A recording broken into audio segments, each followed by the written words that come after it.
This program is brought to you by DSD Pop. Normal is an anomaly. Welcome, Appraisers, to the preview special program for version 1.2, 1000 Less One Nights. And also the launch event for DSD's hit anomaly tabletop game of the same name. I'm your host, Light. As always, I'm joined by game designer Baggy to walk you through all the new content in this upcoming version. Hey Appraisers, Designer Baggy here. So nice to see you all again. Today's program is a bit out of the ordinary, as you might have noticed. Alongside the release of new content, we're also going to introduce an anomaly tabletop game from DSD Pop. So the format might look a little different than usual. We'll introduce you to the tabletop game in the second half of the show. And a big shout out to our sponsor, DSD Pop, for their generous support of the program. Yep. And before we dive in, we want to start by thanking all appraisers for your support, encouragement, and suggestions over these past months. We hear you loud and clear. We're working through every piece of feedback and drawing up plans to improve. So this time, we're leading with a look at some of the improvements arriving with version 1.2. Plus, a chat about what's planned further down the road. Okay, let's get into it. Let's kick things off with Hethereau hobbies, starting with Sea Angler. Before version 1.2, you couldn't keep the fish you caught in Sea Angler. Selling was your only option. Once version 1.2 arrives, you'll get to keep your favorite fish in your own house. This is an epic upgrade for all the anglers out there. I can finally keep all the orange quality fish I reel in. So, anything we should know about fish keeping? There's actually quite a bit to it. First of all, you'll need a fish tank. Different tank sizes hold different numbers of fish. And they come in two types, freshwater and saltwater. A newly purchased tank starts as freshwater, and you can switch it to saltwater later. You'll also want to adjust the tank's temperature and pH to give your fish a comfortable place to live. And I'm guessing we've got to factor in how different fish like to live. Yes, that's a big factor too. Some fish need a tank all to themselves, while others do fine in a community. So watch the mix of species in each tank. And of course, remember to feed them on time. This is starting to sound complicated. Now I'm worried I won't be able to keep my fish alive. Not to worry. We've added automatic temperature control, water quality regulation, auto feeding, and more so you can keep things low maintenance. Oh good, that's a relief. And one more thing. Once version 1.2 is live, if you're lucky enough to land a rare catch, you can mount it on the back of your car and show it off to everyone. Oh, for sure. Who doesn't want to flex a little when they catch a big fish, right? We've covered a lot of fishing improvements. Are there any other Hethereau hobbies getting expanded? Yes, with version 1.2, Little Sparrow is getting a new game mode, Riichi Mahjong. It's a more defensive, more competitive style of mahjong, built around the Riichi Declaration as its core offensive weapon. We'll go over the basic rules in a later segment. Once version 1.2 is live, you can invite friends to a round of Riichi Mahjong at the Maid Cafe or in any house with a mahjong table. And of course, the existing mode, Mahjong Inferno, isn't going anywhere. Sadly, the lazy decorator that I am, I still haven't finished my house, so no mahjong table for me. Perfect timing, actually, because I'm about to introduce the cure for decorating headaches. In version 1.2, we're also launching the Decor Blueprint feature. Appraisers can save their designs as blueprint codes and share their work on Bagel. You can grab the codes shared by other appraisers and furnish your house in one tap. Store up to 20 blueprints so you can swap home decor styles whenever the mood strikes. There's just one catch. You'll still need to unlock the furniture a blueprint calls for on your own. That's exactly what I needed. I can't wait to see what the master decorators out there come up with. There's also quite a few quality of life improvements landing with version 1.2. Let's go over some of them right now. First up, we've fine-tuned how avatars are displayed, so they look more natural on your home screen. The portable player is getting a new, simplified interface for easier music control on the go. Progression is also getting smoother. You can now long press to select materials in bulk when leveling up characters, arcs, and consoles. And for the racing minigame, we've added a player reporting feature to the online battle mode, so you can easily flag any disruptive behavior.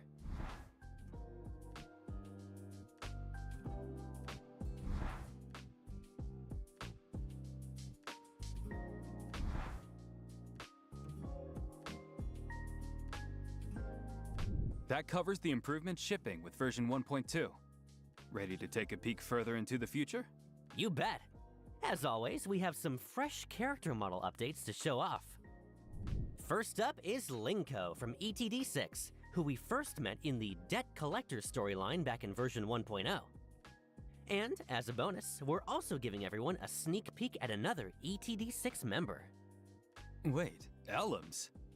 Isn't she the lieutenant of ETD6? She looks completely different from the last time we saw her. And what's with the question mark after her name? You'll have to wait for a future update to find out her story. Oh, come on, stop teasing us. Have you got anything else on characters? Of course! Let's jump straight into the version 1.2 new character showcase.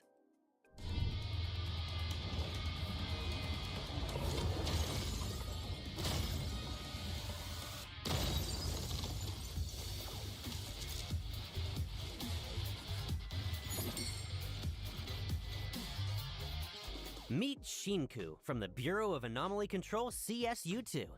She's an icy but decisive operative who keeps everyone at arm's length. Her Esper ability awakened when she was young, and she trained under her mentor from CSU-9 at one of the Bureau's branch offices.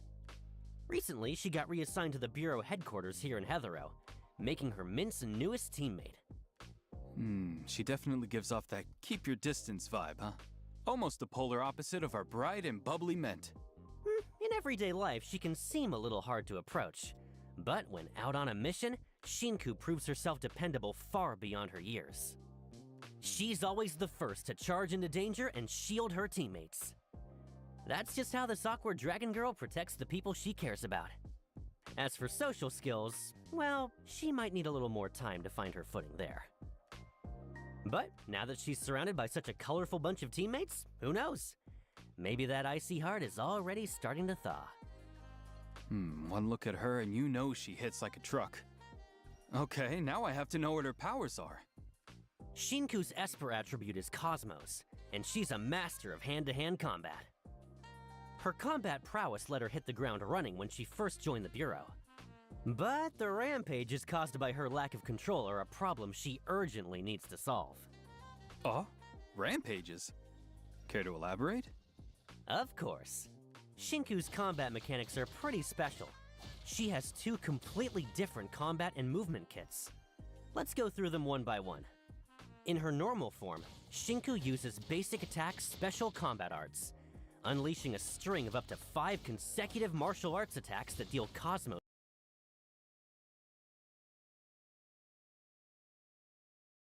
damage.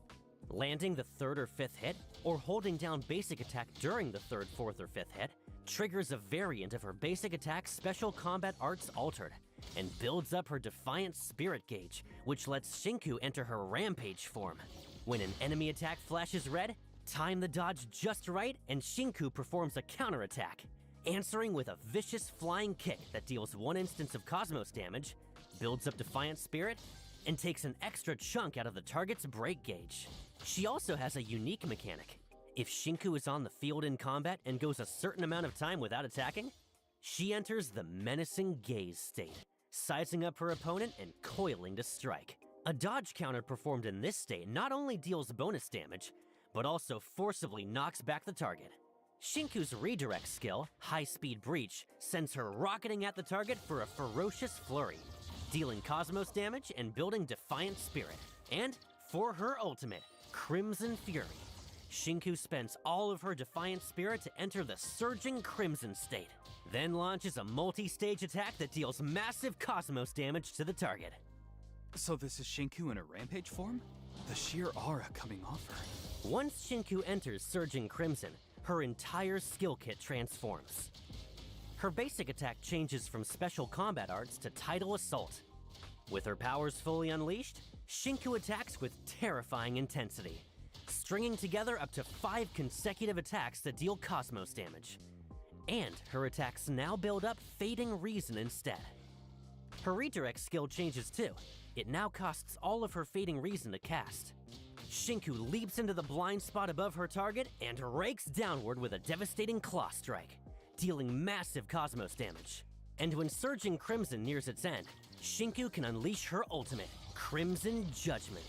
Keep tapping her ult, and she darts between targets at blinding speed, dealing massive Cosmos damage. And to cap it off, tap her ult one last time to unleash a powerful finisher, Ultimate Dragon Flame Verdict, dealing massive Cosmos damage to targets across a wide area. Outside of combat, a rampaging Shinku can vent part of her powers as pure mobility, dramatically boosting her open-world movement and climbing speed. That's her open-world character trait. Wow, thank goodness she's on our side. Right? And that's the perfect segue into her combat role. When fighting alongside teammates with a compatible Esper attribute, swap to Shinku to trigger an Esper cycle and unleash her support skill, a fierce knee strike that deals Cosmos damage and builds Defiant Spirit. When Shinku takes the field, she gains the Charge Cycle Enhancement. So whenever the current active character charges up, off-field characters charge up by the same amount. That's a lot of theory. Let's watch a combat showcase and see her trade. Wow. And unleash her support skill, a fierce knee strike that deals Cosmos damage and builds Defiant Spirit. When Shinku takes the field, she gains the Charge Cycle Enhancement. So whenever the current active character charges up, off-field characters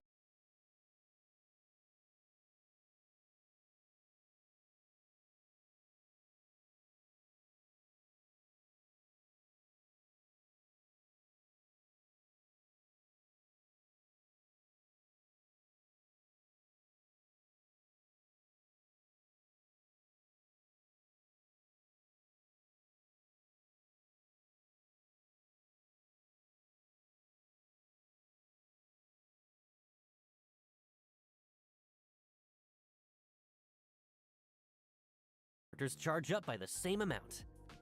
That's a lot of theory. Let's watch a combat showcase and see Shinku in action.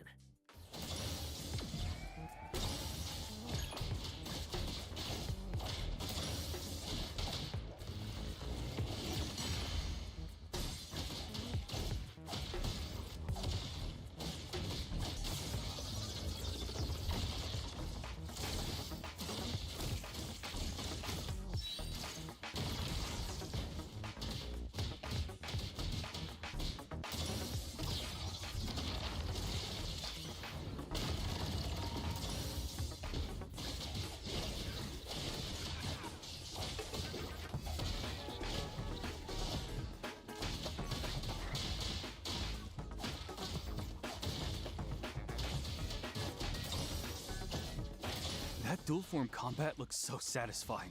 I could barely keep up. And Rampage Shinku is just too cool. Any chance we greenlight the full dragon-themed outfit for her right now? Well, let's not get ahead of ourselves. First, let's check out how Shinku and the Appraiser can cross paths around Hethereau. Once version 1.2 launches, raising Shinku's bond level gradually unlocks ride-along, Little Sparrow Mahjong matches, move-in, and a new set of interactions. Let's take a look.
Shinku's loungewear is a total 180 from her usual look.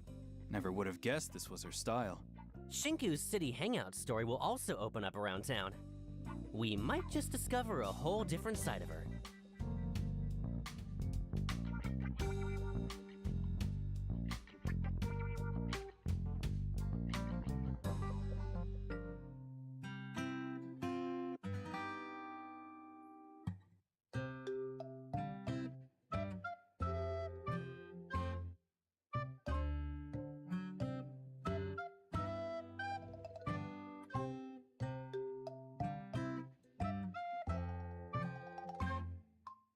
So that's the side of Shinku that comes out around the Appraiser.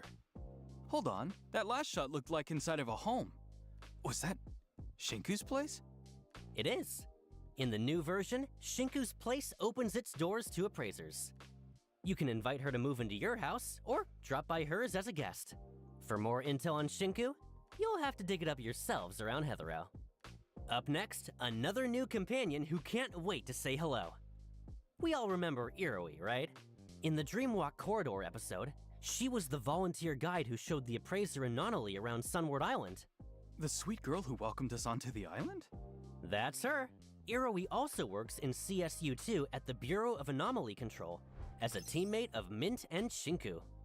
She's warm, wildly popular, and a natural at handling people. The thing is, her reaction to absolutely everything seems just a little too perfectly normal. Could that warm, gentle side be just a front? Or is there something more going on? Oh, and I noticed 3 little lambs trailing after her. Are they tied to her Esper ability? They are. Iroi's Esper attribute is Anima. Her power turns dreams into a persistent field, almost like a miniature world all on its own. And every site in that world is built by her 3 lambs, Phantasos, Morpheus, and Ikelos. I see. Sounds like Iroi shares a special connection with critters. She does. Iroi's friendly nature earns her special perks in the open world. Interacting with small animals gives her a chance to receive useful items, up to 2 times per day, capped at 999 total. Oh, that's quite handy. And what's she like in combat? Iroi's combat role is healing and buffs. With basic attack collaboration, Iroi summons her lambs for a string of up to 5 consecutive attacks that deal anima damage. Building imagination on hit. Hold basic attack and Iroi spends imagination to charge up, unleashing up to 3 attacks based on her charge level. Use a basic attack right after a critical dodge and Iroi lobs her lamb Phantasos at the target, dealing 1 instance of anima damage and taking an extra chunk out of the target's break gauge. Her redirect skill has 2 branches. Tap to send the lambs in for individual attacks and build imagination.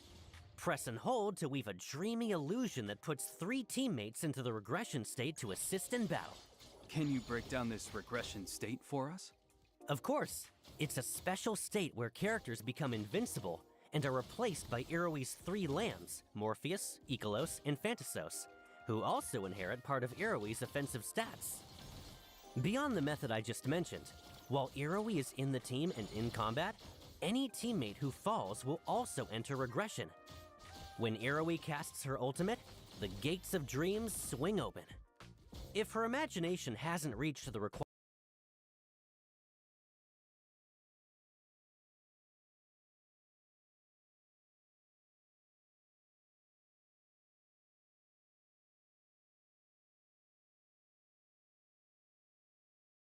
threshold, she opens the dream of the Horned Gate, providing continuous healing to the whole team. If her imagination has reached the threshold, she opens the dream of the Ivory Gate instead, continuously damaging all enemies caught inside while it lasts. While the dream of the Ivory Gate is active, swapping to a character in regression resurrects them and restores a portion of their HP. The dream continuously drains imagination, and once it's all spent, the dream ends and resurrected characters return to regression. When fighting alongside teammates with a compatible Esper attribute, switch to Iroi to unleash her support skill.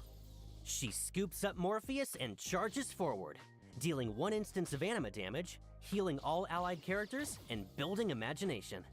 She also grants an extra enhancement to the Blossom cycle. When the first Vita Bud disappears, a duplicate Vita Bud grows in its place. Let's roll some combat footage so you can get a feel for how she plays.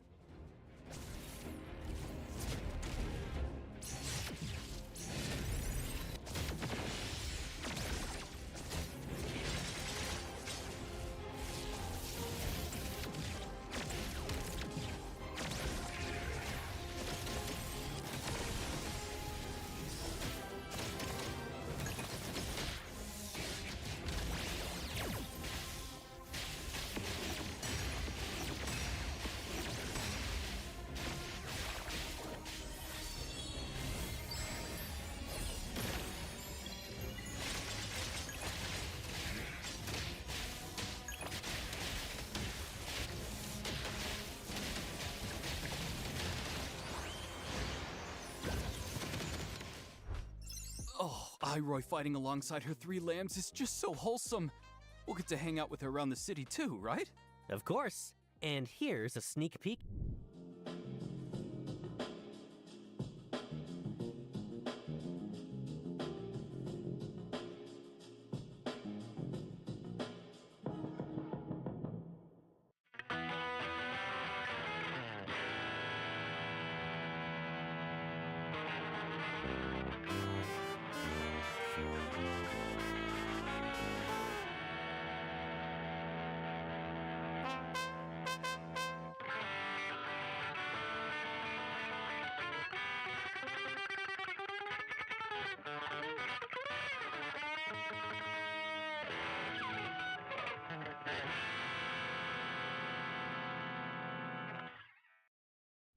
Ugh, the wait is killing me.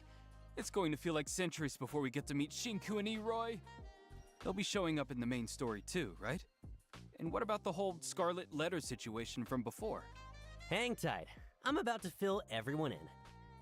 In version 1.1, we've once again crossed paths with the Scarlet Letter in the Corridor of Echoes, and the leader of this criminal organization finally stepped out of the shadows. At the end of that episode, having made off with the Helm of Theseus, the Scarlet Letter seems to be plotting something even bigger. All this snatching up of precious anomalies seems to be in service of some mysterious game. But what I'm sure everyone cares about most is Daffodil's departure and how Nanally is doing. I completely understand how everyone feels. The Bureau of Anomaly Control is already taking action to stop the Scarlet Letter and to wake Nanally and the Dreamwalkers from the Corridor of Echoes. And Hotori, who never meant to drag the rest of Abon into this, will finally open up to the Appraiser about what's really going on. Rest assured, everyone, Abon is still the same Abon. Nanally is sure to come back safe and sound. And the chaos the Scarlet Letter has stirred up is headed for its finale. That's a real relief to hear. Here's hoping we get to see the Appraiser's moment to shine in the final showdown. The final showdown with the Scarlet Letter is exactly what the dev team is polishing hardest right now. In fact, ever since launch, we've received a great deal of feedback on story presentation, content pacing, and more. Thanks again, Appraisers, for your patience and suggestions. we've been folding that feedback into how we build upcoming content. To deliver more spectacular scenes and stories that feel just right, we're planning to bring the finale of Episode 1, The Scarlet Letter, to the main storyline in version 1.3. Oh? Then what kind of new story is coming in version 1.2? Version 1.2 slots in a more light-hearted story set after the Scarlet Letter incident wraps up and everyone settles back into daily life. Along the way, we'll make some new friends, too. So it's a story set a little later on the timeline. Yes, one day after the dust is settled, Mint pulls every string she can to snag a wildly popular tabletop game bundle. She invites the Appraiser over, hoping a game night will break the ice with CSU2's new arrivals, and introduce the Appraiser to some new friends while she's at it. And that game is none other than DSD Pop's hit Anomaly tabletop game, 1000 Less One Nights, which just released a collector's edition. Coming up next is the main event of today's show, DSD's big launch reveal. We'll need a moment to set up our props and scripts. While we do, Appraisers, take this chance to jot down the first redeem code. We'll take a short break and be right back.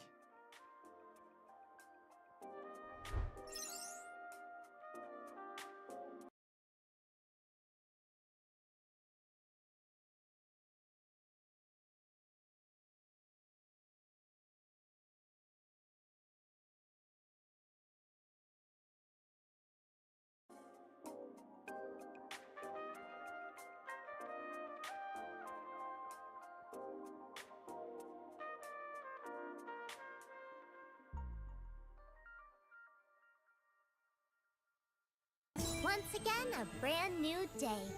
The Village of Fuzzies. What are the cute, adorable fuzzies busy with? Drinking water, bathing in the sun, taking in the breeze. How cozy. Uh-oh. Hey, did you have a sweet dream? Look, the mysterious fuzzy merchant is here. Stacking high. Oh no! Huh?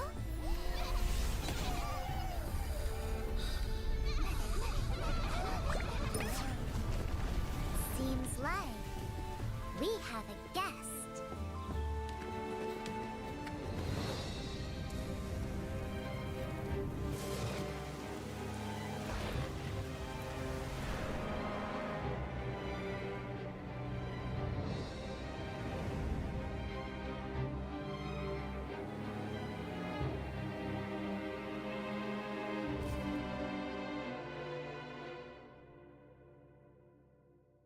Hang out with no plans.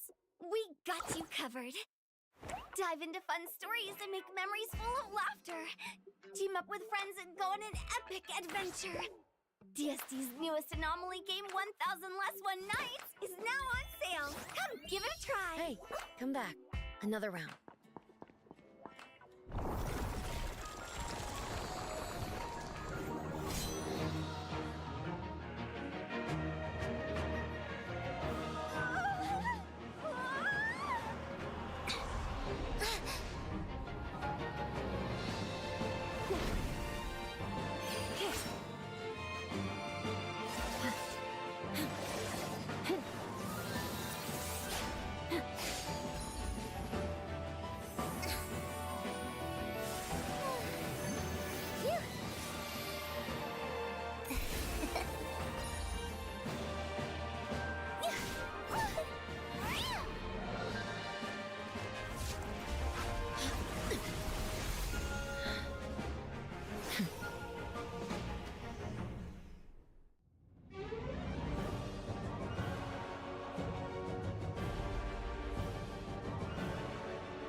Welcome back. Once again, thank you all for joining the launch of DSD's brand new Anomaly tabletop game, 1000 Less One Nights. By the way, did anyone catch that weirdly fantastical scenery just now? Didn't look like any Hethereau I know. That's because it was footage of the very Anomaly tabletop game we're about to introduce. Wait, are you serious? That was footage of a tabletop game? I'm dead serious. 1000 Less One Nights is a tabletop RPG. In version 1.2's new main story, we become characters on the game board and live out a full-blown fantasy adventure. A tabletop game that doubles as the way the new story unfolds. Now that's a novel combo. 1000 Less One Nights weaves a story perfectly tailored to its players. This time, the Appraiser and friends are whisked away to a fantasy realm, the Warren Continent. It's home to Fuzzy Village, built by whimsical little creatures called Fuzzies. And it has a dragon problem. The party's quest? Help the villagers protect their home and slay the evil dragon. Oh, so it's a fantasy world generated by an Anomaly tabletop game. No wonder the art style felt so different. And in that footage, I spotted several regions with totally different climates and terrain. Come on, give us more details. You got it. In this story, the 4-member party of the Appraiser, Mint, Iroi, and Shinku sets out from Fuzzy Village, onto the grassy plains of Warren. From the plains, they venture into distinct regions: volcano, icefield, and lakelands, battling different monsters along the way, before finally reaching the heart of it all, the Dragon Keep, to slay the evil Crimson Dragon. So the Crimson Dragon is the big bad boss. Look at this thing, it's terrifying. Can we actually beat it? If you want to take it down, pay close attention to what comes next. On the Warren Continent, each member of the 4-person party has their own class. Defeating monsters earns XP to level up your characters and boost their combat power, with a chance to receive gear, along with all kinds of items you can trade at the shop. There's a gear system too? Yep, gear spans 7 equipment slots, with different rarities and class restrictions on top. Gear stats are randomized, and pieces can roll random properties as well. On weapons, a random property might land as a stat or as a passive skill effect. And that's where the appraisal skill comes in. Identify your new gear and find out its true worth.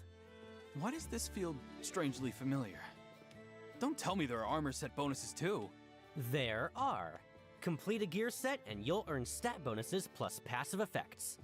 Let me show you what combat feels like once you've leveled up and kitted out with high rarity gear.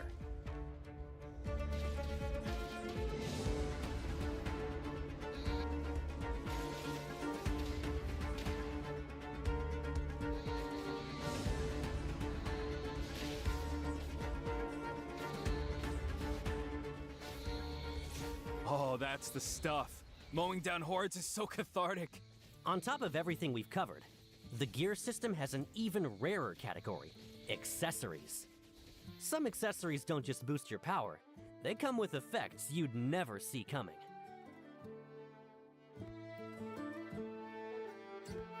But one thing to note, appraising or swapping gear can only be done near a camp or bonfire. Camps? Tell us more. Camps are where players rest and regroup on the Warren Continent. There, you can recover stamina and swap gear, or interact with the mystery Fuzz merchant for appraisals, trades, and a bit of conversation. While adventuring through each region, you may also run into other NPCs, and some will even hand you quests. Keep exploring, and you might stumble onto hidden stages with special rewards. Hold on. Did I just see the character models change when gear was swapped? You did. What you wear is what you see, and that's one of the Warren Continent's signature features. Some equipment slots in the game have their own dedicated models, so the moment you swap a piece, the change shows up on your character in real time. So as you play, you can chase stronger stats, or hand build a look you love piece by piece. Personally, I'd say that's just as fun as pulling a legendary tiered drop. Could we get a look at the gear on all 4? The Appraiser, Mint, Iroi, and Shinku? No problem.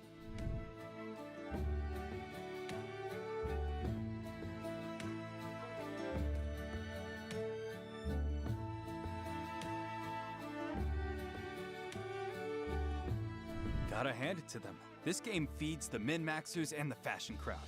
No wonder it's selling like crazy in Hethereau. And one more question. If every rest means trekking back to camp, isn't that a huge hassle? No worries there. The continent is also dotted with bonfires, where your party can patch up on the go. Instant stages have rest points as well, so you're never far from a quick breather. I can tell this tabletop game is packed with things to do. But at the end of the day, everything you experience stays inside the game world. That feels like a bit of a shame. If we could take those gear sets out of the game and wear them around Hethereau, I wouldn't say no to that. First off, you're right. Conquering the Warren continent is no quick jaunt, so this mode will be permanently available. You can take on the challenge whenever you have time, and save and quit at any point. And after your first clear, the game is fully replayable. Later playthroughs unlock previously unreachable regions and new quests. And higher tier gear drops for you to appraise. Keep an eye out for that. Second, playing the 1000 Less One Nights tabletop game earns you the event token Mystery Buttons, which you can spend on select items. The event shop stays open long term and is accessible anytime through the event page. Back to my question then. Can we bring the RPG gear into Hethereau or not? You absolutely can. The event shop lets you exchange for select in-game gear as outfits, wearable right in Hethereau. And since we're on the subject, let's get into the new outfits for this version. In version 1.2, beyond the 1000 Less One Nights adventuring looks, we've prepared outfits in all kinds of styles. Over the course of several updates, a total of 19 brand new outfits will be making their debut. 19? That's quite a lot. Yep, let's start with the 1000 Less One Nights outfit series.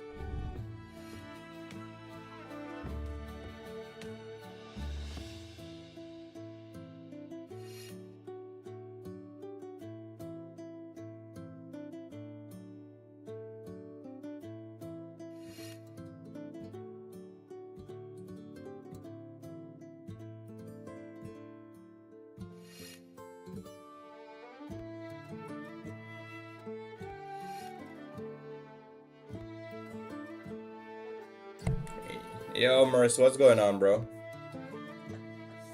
Yeah, there's a new character coming out, bro, but there's something even better. They're adding an RPG in the game, and you can take the outfits in the open world. That's what they're showing now.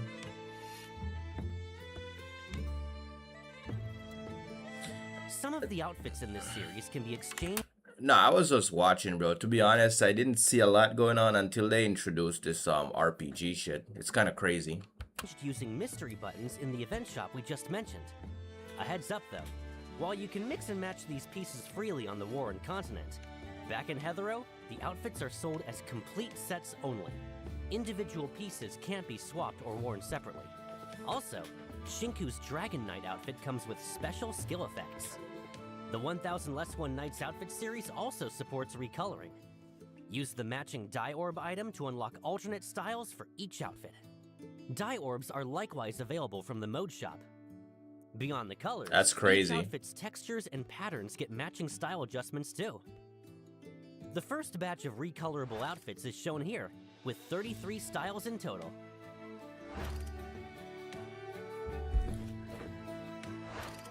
I mess with the fit, bro. And coming soon in future updates. I'm so looking. To be honest, I wasn't expecting much, but this is their big highlight, right? So they talked about the characters, they talked about the story, and then out of nowhere, they just said, yo, look, we're going to do like this RPG thing where you can go in. I'm not fully sure yet. I think you can play with other people, right? Where you go in and you fight dragons and shit.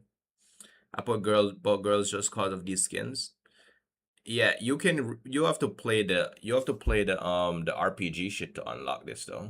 Looking forward to that. Now going back to version 1.2, what other outfits are we getting? Plenty. Shinku and Iroi are each getting brand new city wear, plus breezy summer outfits. Let's take a look. This is going to be her bond outfit when you get her bond to level. Like in Final Fantasy, yeah. You can like team up with people to fight dragons and shit. And like, it's not even about like your built characters. When you go into fantasy world, like you have to go through and level your characters with gear and stuff like solo leveling.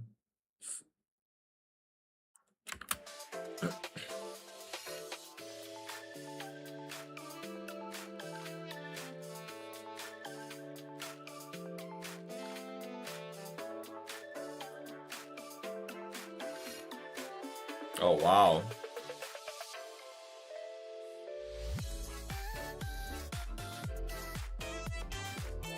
That's actually really good. Damn.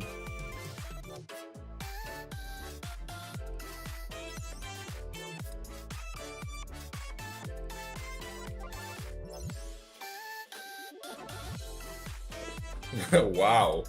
Okay, those are great. I can practically feel summer coming already. Now if only the existing roster of characters could get summer outfits too. I know plenty of appraisers are thinking the same thing. Don't worry, we're on it. Summer outfits for even more characters are arriving in version 1.3, and quite a few familiar faces will be getting swimsuits of their own. Yes, beach days with the crew and a camera roll full of bagel-worthy photos, here we come. We've Man thrown a said lot at you, bagel-worthy so let's take a photos. breather now. You know the gooning Here's that's the going second to redeem take place code for there. the day. We'll dive into the next segment shortly. You know the gooning that's going to take place on the bagel, bro.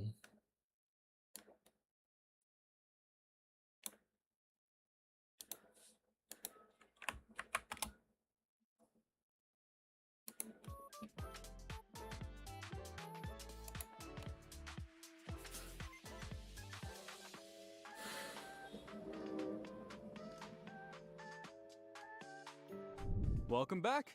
We've now met version 1.2's 2 new characters and seen the new gameplay and outfits. Next, let's go over the timeline for when everything unlocks in the new version.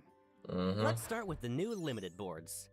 In version 1.2, Scarborough Fair will run 2 limited boards in sequence, Before the Dawn and the Lifeline. Roll on them to obtain the limited S-Class characters Shinku and Iroi, respectively.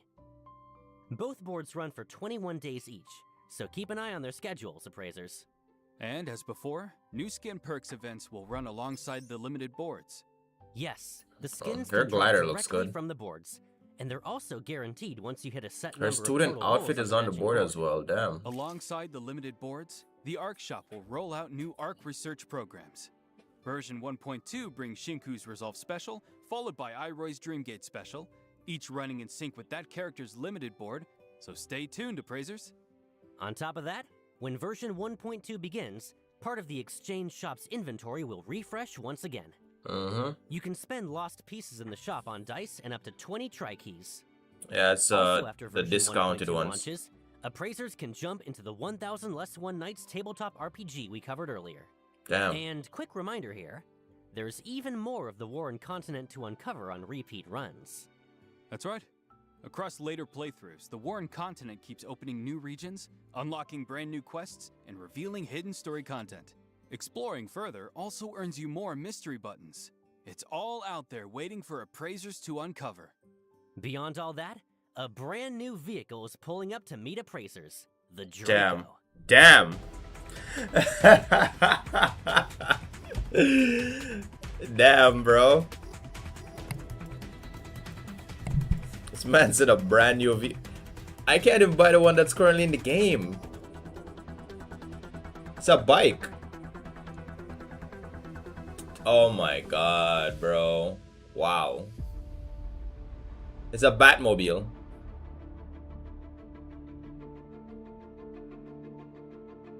Holy shit.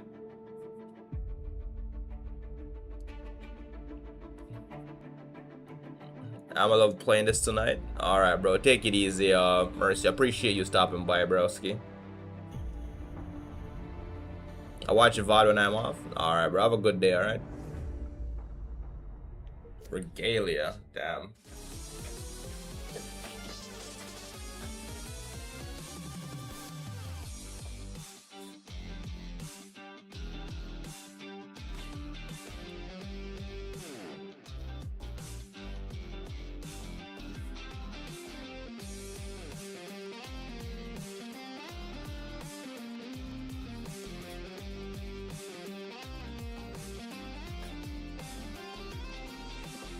No way, bro. That's a Batmobile. What the fuck? No way.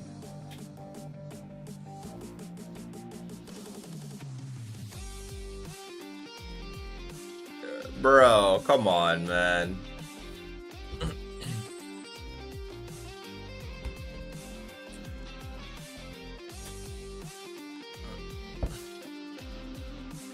Yo, that's crazy.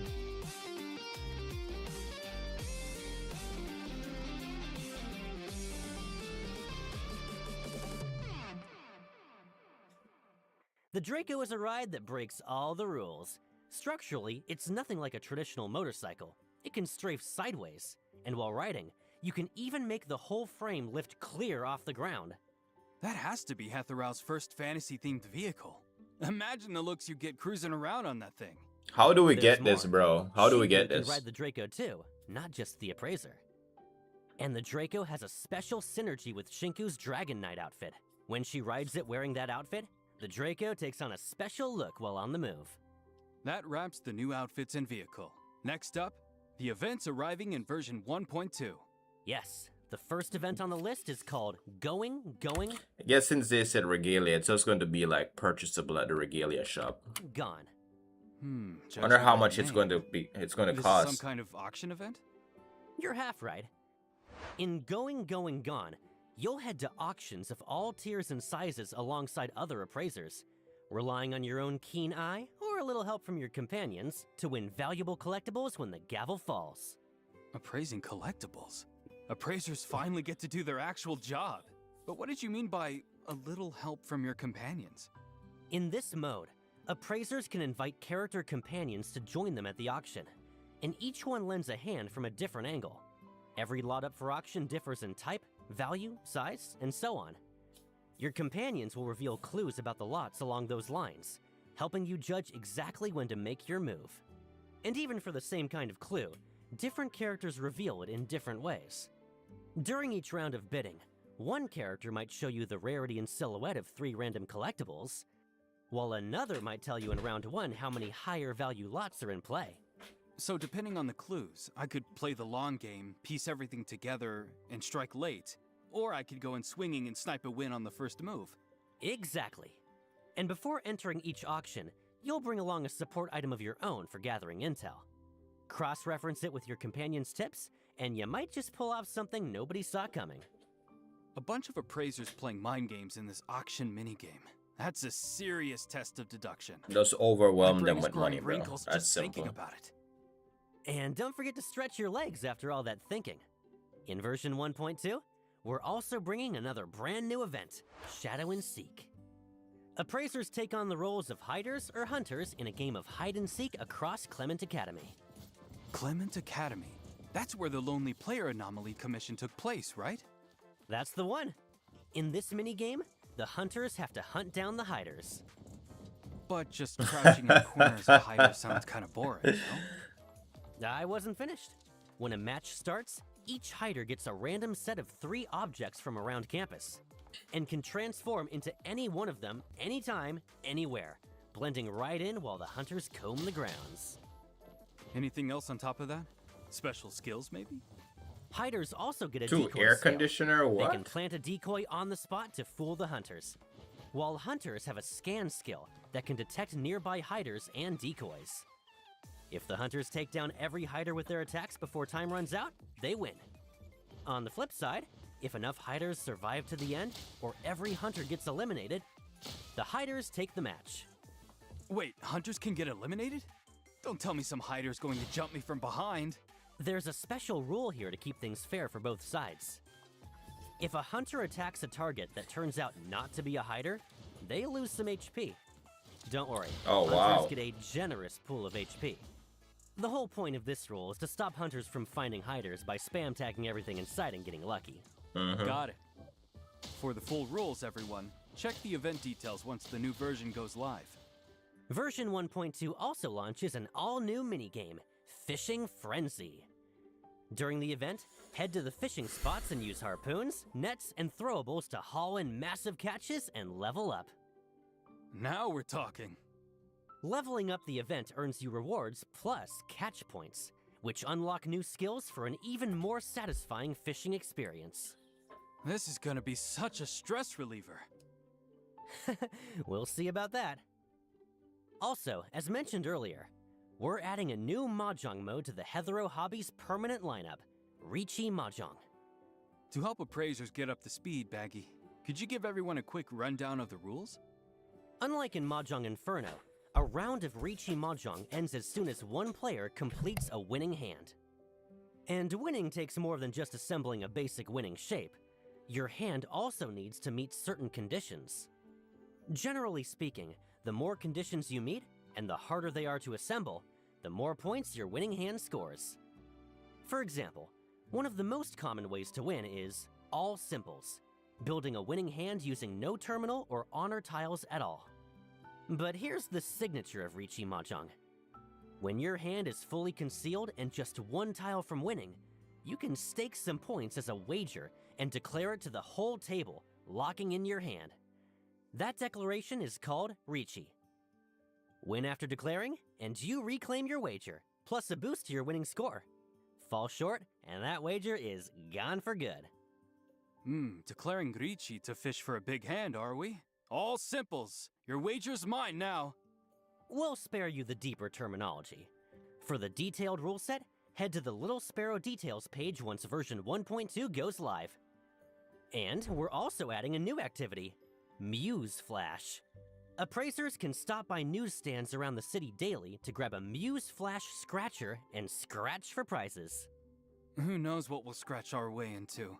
RNG gods, I'm begging you, give me the jackpot! Even more events will open throughout version 1.2, where appraisers can earn Analyth, Fawns, and other rewards. For more details, keep an eye on our official accounts across all platforms.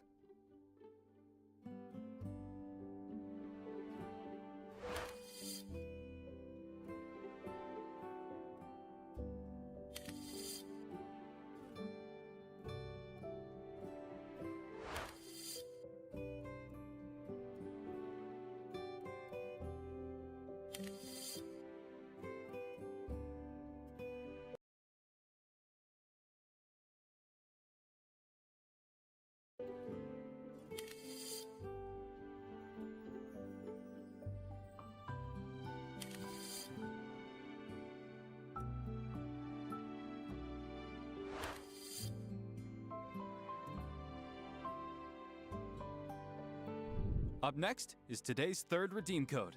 We'll see you in a bit.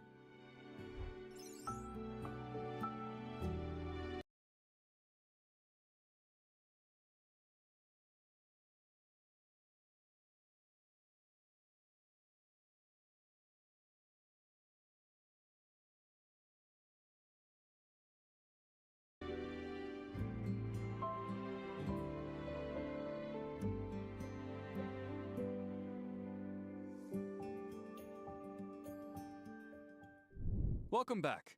With version 1.2, the Circle Gifts login event will start up again. After the update, log in for 7 days to claim up to 10 solid dice. Don't miss out, appraisers! Also, appraisers who create a character and unlock the mail feature before the end of version 1.2 will receive one S-Class standard character selection box sent via in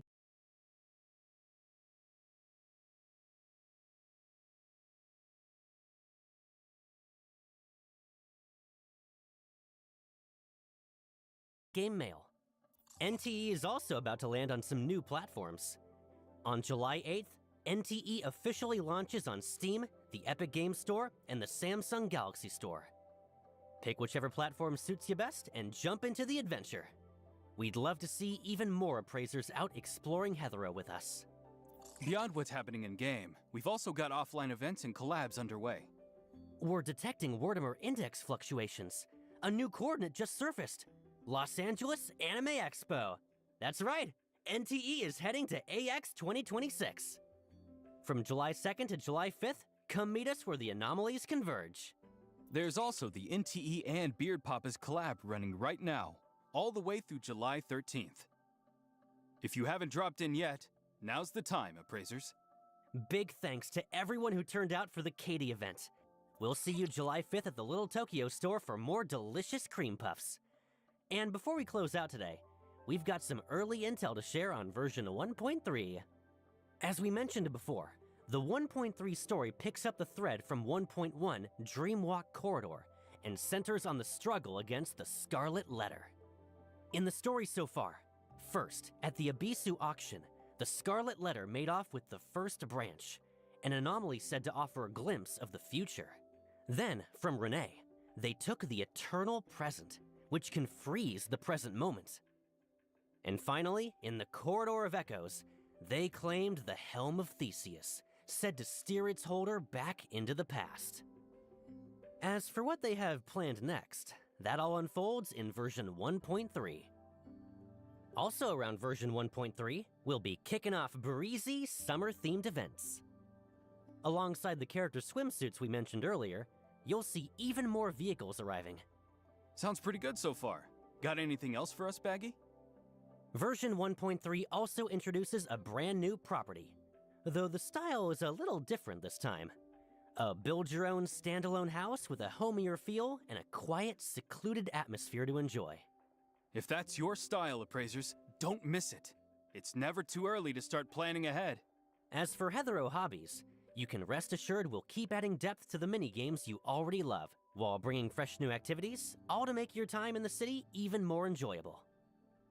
And above all, we hope to see all Appraisers enjoying city life in NTE, and making memories of your own in Hethereau. And that's a wrap on today's show. We'll see you next time. Bye-bye! Bye-bye.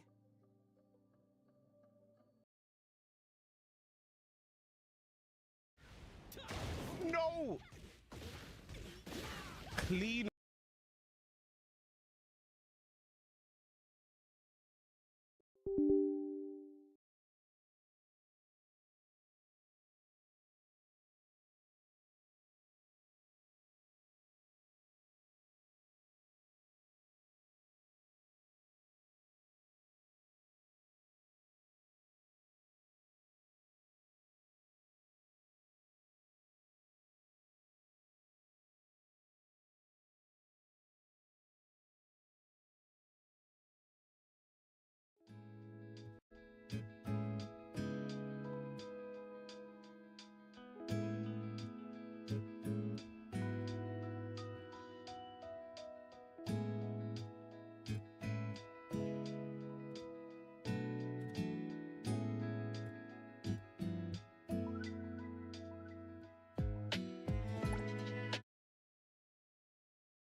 I don't think I've told you, but I like it a lot.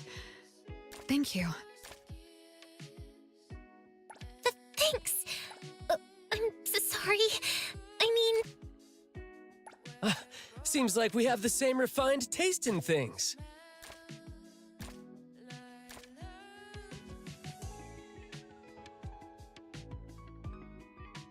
Precious, you're trying. Appreciate it.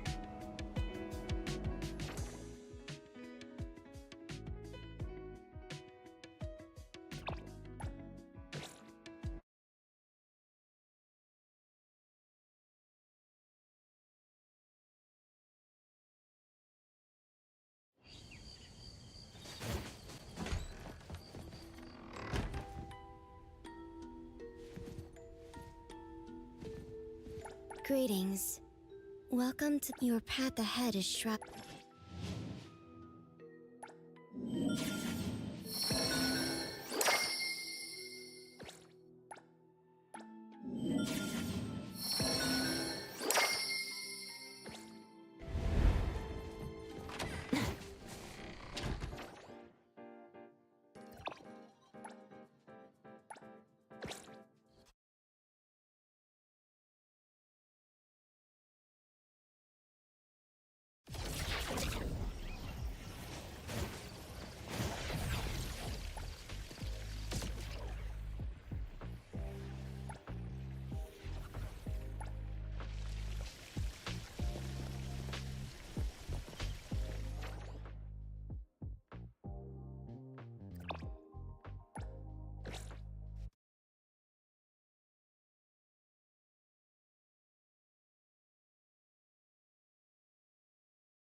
Appraiser, do you need help?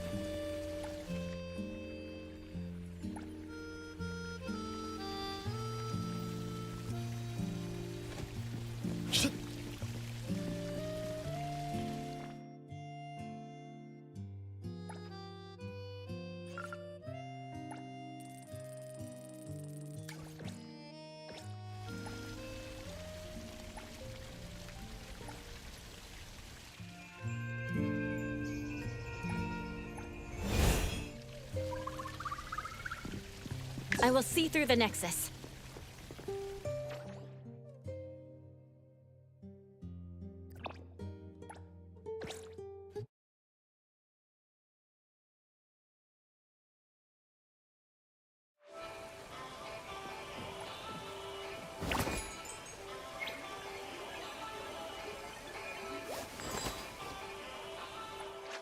Another new day.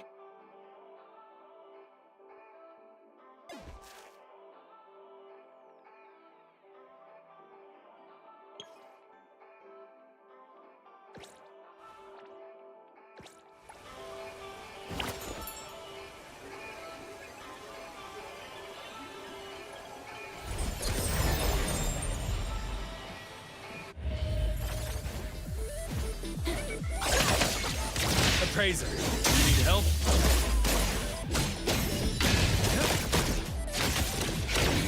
I'll take care of the damage done.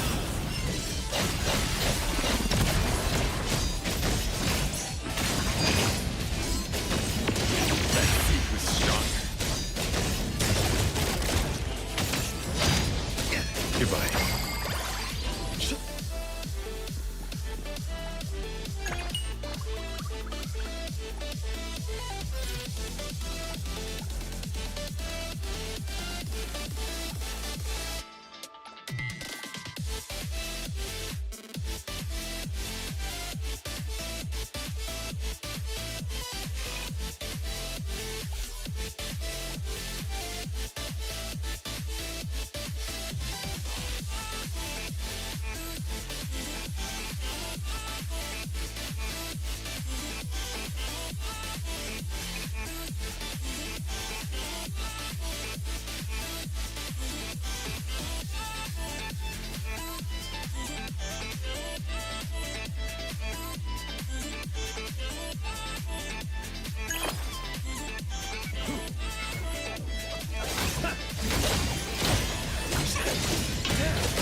Appraiser. You need help?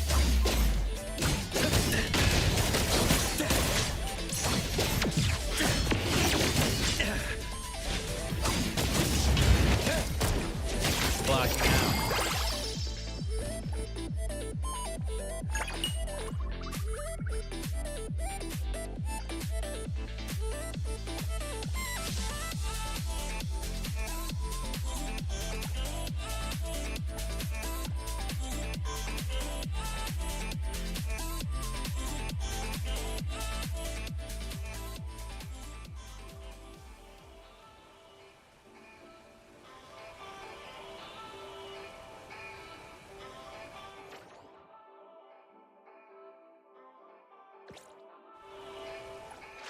What's going on? Another new day.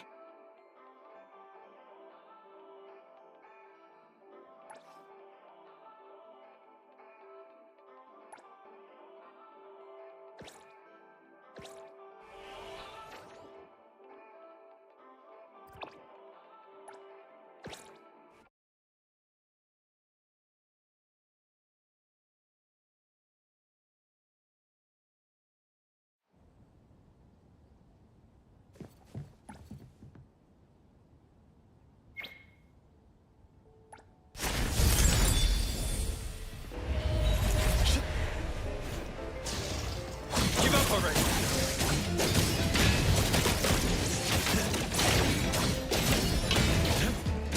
Goodbye.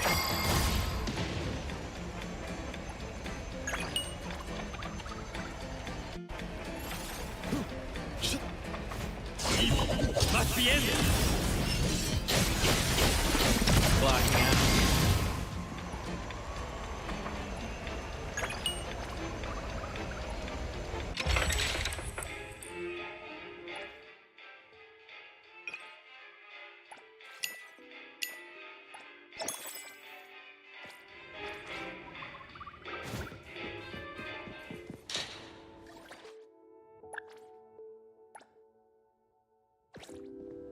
I will see through the Nexus.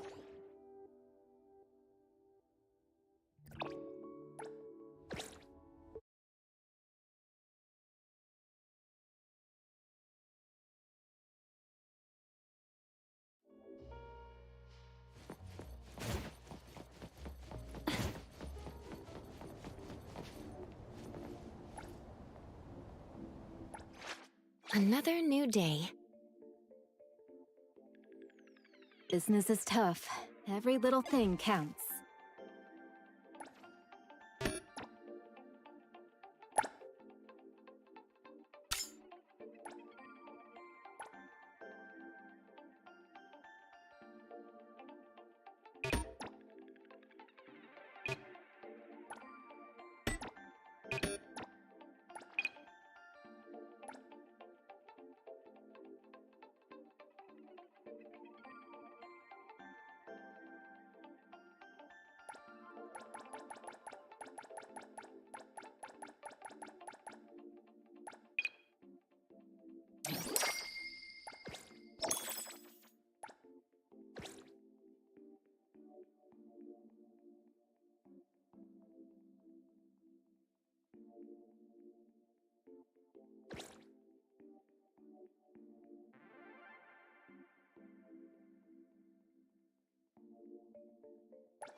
Yo, Victor. Glad to see you're catching up, bro. Hope you're having a good day, man.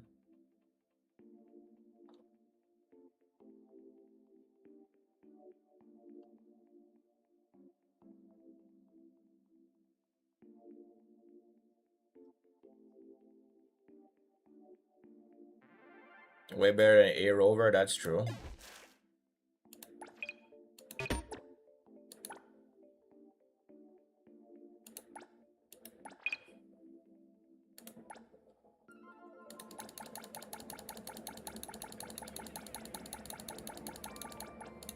I'll definitely be doing some solo stuff with that character though. Or at least I'll try to if I can get the motivation. I like what I saw. I like the fact that they have like some form of like blocking or counter, but my problem is that you shouldn't be taking fucking damage, bro. They need to stop doing that with the characters. Fusion will be a healer, support, and Glacier will be main DPS. They need to stop making them take damage when they like block shit or counter shit.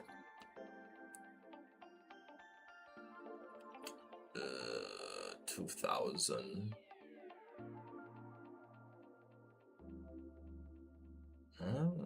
Maybe. Think it works. What should we do today? Charge efficiency.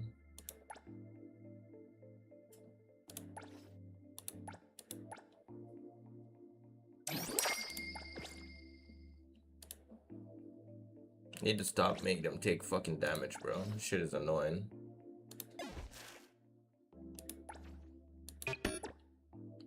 Crit rate, crit damage. Jeez, a double crit rate. Let me see what this looks like. It's alright. Fucking charge efficiency. Do you want to hang out? I'm free after work.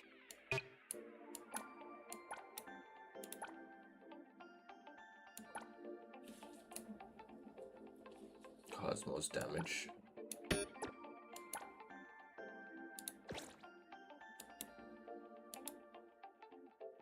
Totally, Ear Rover was that good.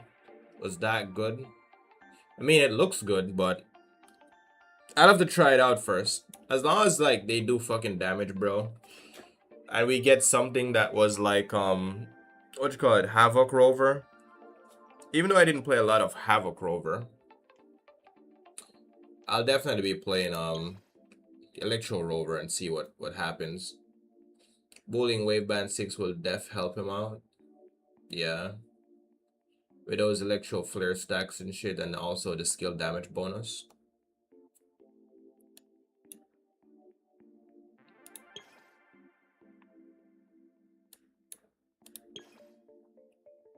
She is pretty much done. I think I keep the attack instead of crit rate. Her fucking crit damage is abysmal, man. They balance that shit out, and I'm just noticing that.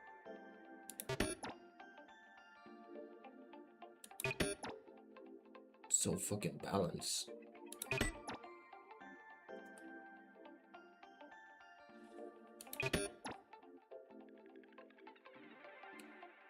I was a Havoc Rover main before. That was his most fun attribute before E Rover popped out. I mean, I used to play Spectral. Spectral was also pretty sick.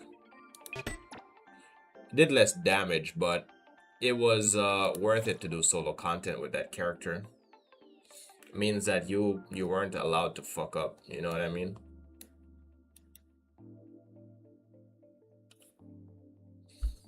Buying the cat with glow sticks? I don't remember what that was, to be honest.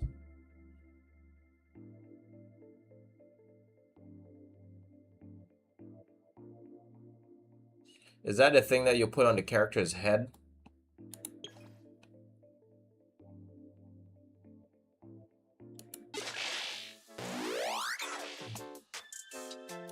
Oh yeah, I wasn't paying attention to that, to be honest.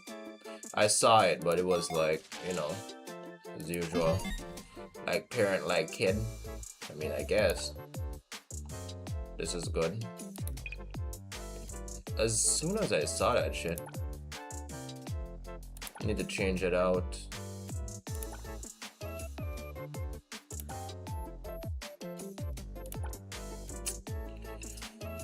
Double fucking HP, man. This is sick. This is really good. That's bullshit. What about that bike skin? You're getting that Yang Yang bike skin.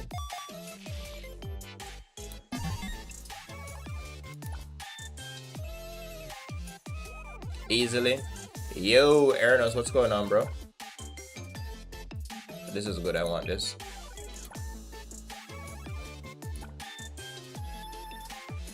You don't know? Wait, how many bike skins do you own though, Victor?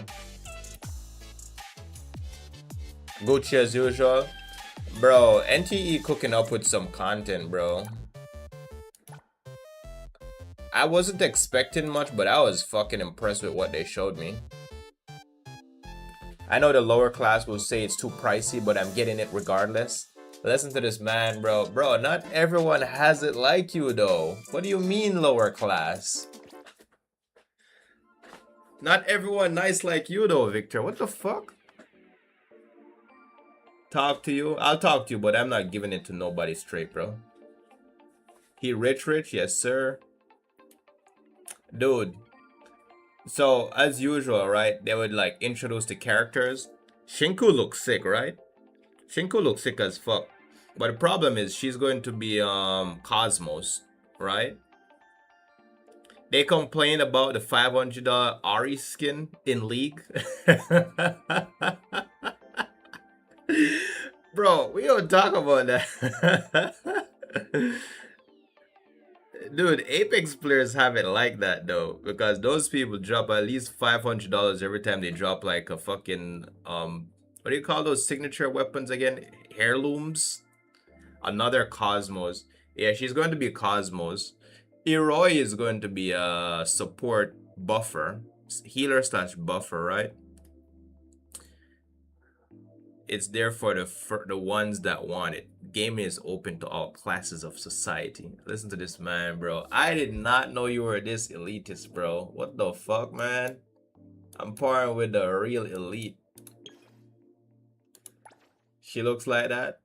Yeah, she's a healer support, bro. However, when they started talking about they're going to add something in the game, bro. You see this thing that they've been advertising called 999 Gacha, bro? Not Gacha. 999 board game, right? I need to input those codes. This, bro. This is goated as fuck, right? Because this is a board game that they're going to sell separately. But dude, what they did in game, they're adding a RPG system, right? Where you can go in. I do believe it's going to be with other players, right? You choose a class that you want to play. It's going to be the characters, right? And you fight through the story in there. And then the skins that you get in there, you upgrade the skins, right? So you can think about it like any game that has armor leveling, right? Like solo leveling, or what I was playing the other day, Mongol Stardive. So you upgrade their armor in there. And then at the end, bro, if you clear it, you can replay it to get more stuff or new story content. And then what happens is the armor that you get in there, you can take it to the outside world, bro. It's sick as fuck. They're adding like 19 outfits. And also a Batmobile. I don't know why the lower class believe thing for him, then complain because it's unattainable. Not all. I'm just speaking facts. I really can't tell if you're being serious. No, he's always serious, bro. What the fuck? Bro, that man is always serious, bro. All right. So let's talk about it, right? So when the event drops, right? Then I can't fuck with you, my boy. You just noticed that, bro. Victor's an elitist, bro. I'm surprised you just noticed that shit. Alright, so when you log in, right, we get 10 limited pulls for sure, right? For a login event. People who create new accounts get a free character, a free 5-star. They're gonna be at Anime Expo. Yeah, they're gonna be at Anime Expo. That's what it is. Alright, so this now. 999 Nights, bro, the board game. They're going to have a fishing event where you fish in bulk, right? Like you use harpoons and fucking nets and shit instead of like the one-line fucking fishing thing that we do, right? You're gonna use harpoons and nets. Shadow and Seek, a hide and seek event. Hide and seek event. People will be able to transform into items in a classroom. We're going to do it in the school, right? And people are going to come and they have to shoot the things to destroy them. But if they hit the wrong thing, they lose HP, right? They said they're doing it this way because they don't want you to spam attacks to find your opponents, right? If they eliminate everyone, they win. But if they lose too much HP, they die. Simple, and they lose. Going, gone. This is what? I believe this is going to be the double funds event for what you call it, the bank heists, pink paws, right? No, I'm lying. Going, gone. This is an auction event that they're doing. They're going to give us a double funds thing for pink paws differently, right?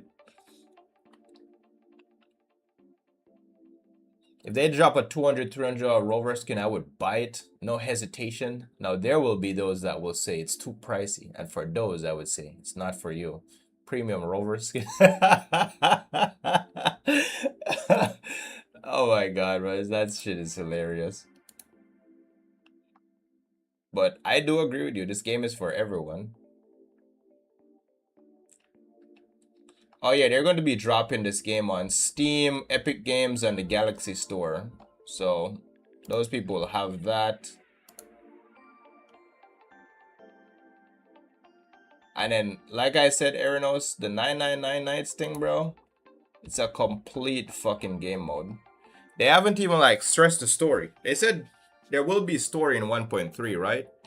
But I think they're mainly going off this thing this time.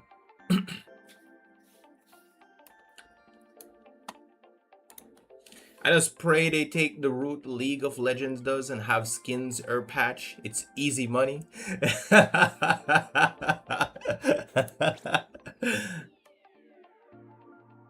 All sounds good. Oh, wait. I got you, bro. Let me show you this thing real quick. And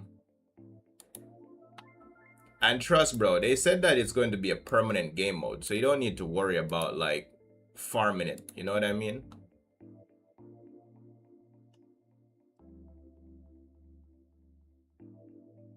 Bro, where the fuck is my history?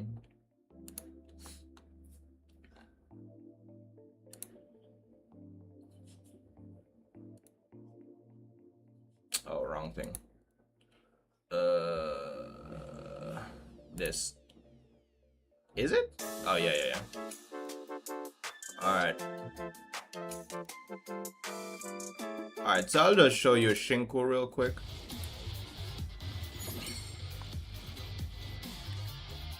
Meet Shinku from the Bureau of Anomaly Control CSU2. She's an icy but decisive operative who keeps everyone at arm's length. Her Esper ability awakened when she was young, and she trained under her mentor from CSU9 at one of the Bureau's branch offices. Recently, she got reassigned to the Bureau headquarters here in Hethereau, making her Mint's newest teammate. She definitely gives off that keep your distance vibe, huh? Almost the polar opposite of our bright and bubbly Mint. In everyday life, she can seem a little hard to approach.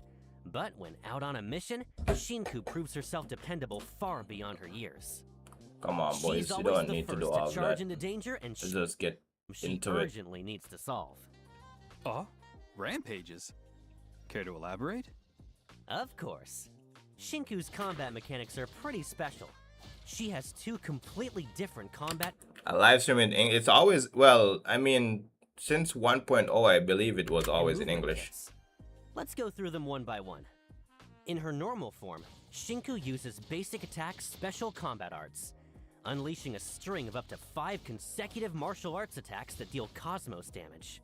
Landing the 3rd or 5th hit, or holding down basic attack during the 3rd, 4th, or 5th hit, triggers a variant of her basic attack special combat arts altered, and builds up her Defiant Spirit gauge, which lets Shinku enter her Rampage form. When an enemy attack flashes red, time the dodge just right, and Shinku performs a counterattack, answering with a vicious flying kick that deals 1 instance of cosmos damage, builds up Defiant Spirit, and takes an extra chunk out of the target's break gauge. She also has a unique mechanic. If Shinku is on the field in combat and goes a certain amount of time without attacking, she enters the menacing gaze state, sizing up her opponent and coiling to strike. A dodge counter performed in this state not only deals bonus damage, but also forcibly knocks back the target. Shinku's redirect skill, High Speed Breach, sends her rocketing at the target for a ferocious flurry, dealing cosmos damage and building Defiant Spirit. And for her ultimate, Crimson Fury, Shinku spends all of her Defiant Spirit to enter the Surging Crimson state, then launches a multi-stage attack that deals massive cosmos damage to the target. So this is Shinku in a rampage form? She's a ghoul, bro. Coming off her. Once Shinku enters Surging Crimson, her entire skill kit transforms. Her basic attack changes from special combat arts to Tidal Assault. With her powers fully unleashed, Shinku attacks with terrifying intensity. Her ult have Stringing multiple together up to stages 5 as well. consecutive attacks that deal cosmos damage. Cause she spits And her attacks now build lightning up as well. Fading Reason instead. Her redirect skill changes too. It now costs all of her Fading Reason to cast. Shinku leaps into the blind spot above her target and rakes downward with a devastating claw strike, dealing massive cosmos damage. And when Surging Crimson nears its end, The big ass Shinku tail? can It's unleash because she's her a ult, dragon, bro. Crimson Judgment. Keep tapping her ult, and she darts between targets at blinding speed, dealing massive cosmos damage. And to cap it off, tap her ult one last time to unleash a powerful finisher, Ultimate Dragon Flame Verdict, dealing massive cosmos damage to targets across a wide area. Outside of combat, a rampaging Shinku can vent part of her powers as pure mobility, dramatically run boosting faster her in the open open movement world. and climbing speed. That's her open world character trait. Wow. Thank goodness she's on our side. Right? Jin sees that? And that's the perfect segue into I the don't combat role. think so.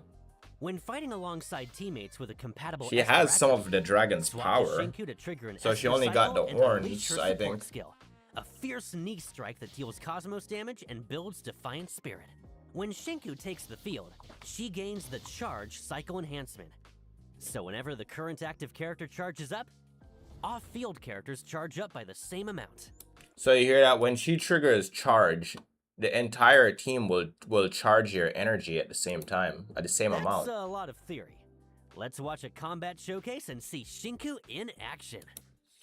No, Eroi, I believe Eroi will yeah, when she triggers charge, she charges the entire team.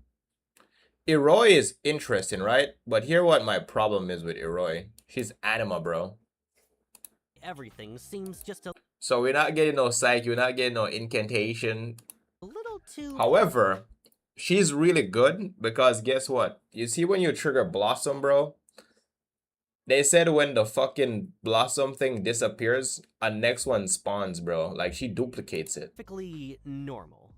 Could that warm, gentle side be just a front? Or is there something more going on? You like in combat? Iroi's combat role is healing and buffs. With basic attack collaboration, Iroi summons her lambs for a string of up to 5 consecutive attacks that deal anima damage. Building Imagination on hit.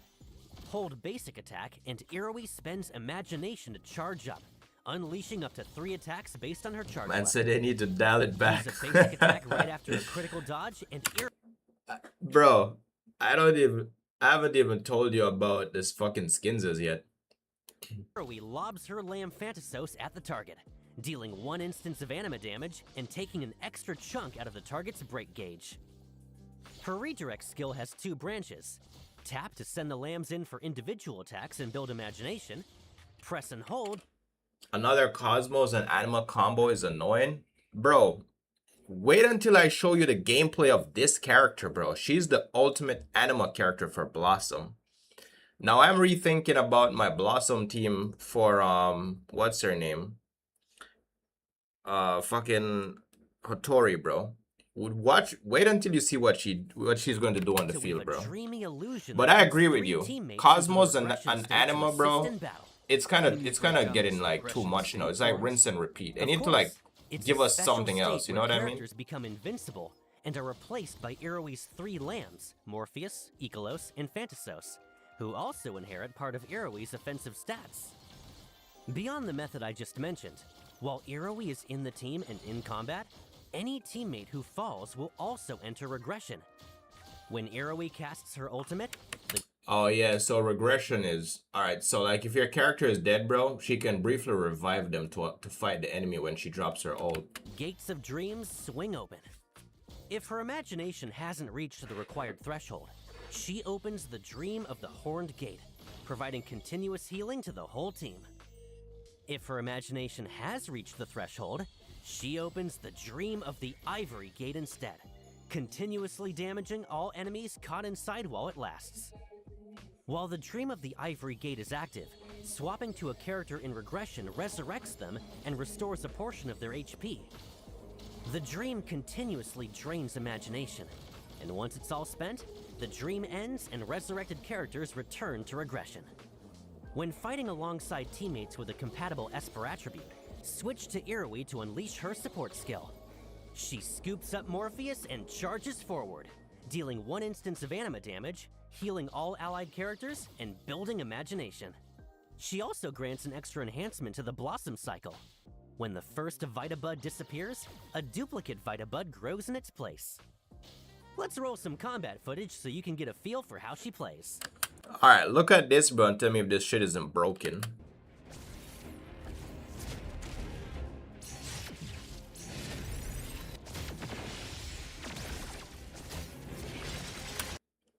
Kinda useless. We die, we just restart and get it.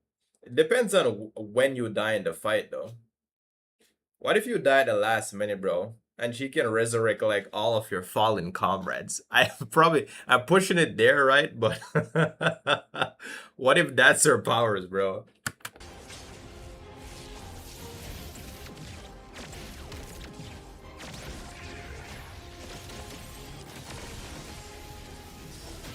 That's how we thug it out. Watch this shit. Look how broken this shit is. Look at the Vita Buds.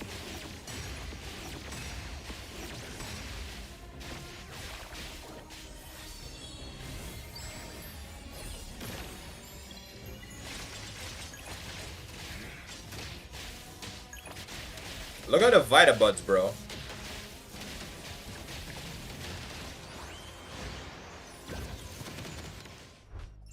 Oh, Look at the Vita Buds, bro. Now imagine having Hotori on that shit.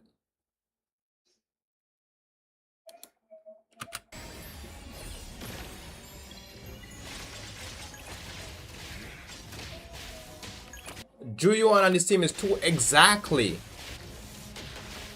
Because how many do they have here? They have like 6.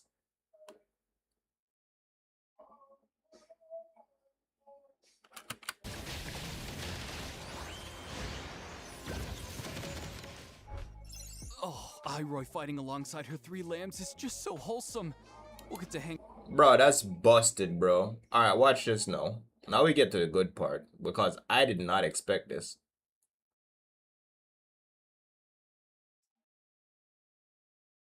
I've never gotten max buds, 4 at most. We'll find out when she drops.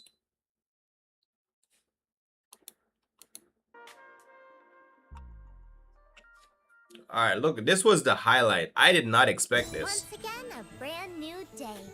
The village of fuzzies. What are the cute, adorable fuzzies busy with? Drinking water, bathing in the sun, taking in the breeze. How cozy. Uh-oh. Max with Julian on a team that's called she increased it to 6. Look. Wait, Julian increased it to 6 or was that because Nanally was there? Stack Wait, did they have Juyon on the team? Oh no! Huh?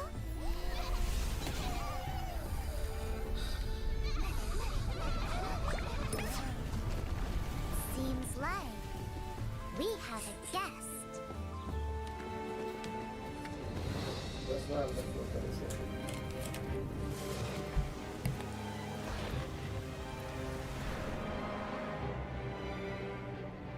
Yo, Artemis, how are you doing today?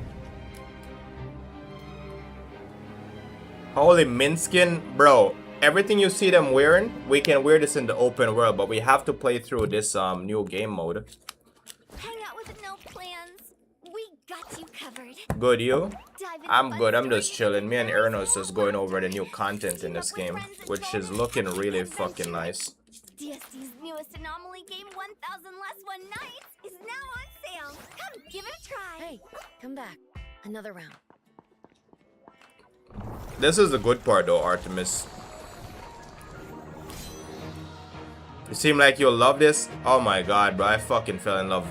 Dude, the funny thing is, they have been dropping things that I like, bro. Chaos is the exact character I play in Final Fantasy. The Reaper class, right? I mean, granted, the last time I streamed it on here, I was playing Viper. But Reaper is my main, right? Chaos is played almost the same as Reaper in this game. Now look at this. Look at it. They might milk you. I've been thinking about it, bro, about dropping a bag on this game. But let's keep going.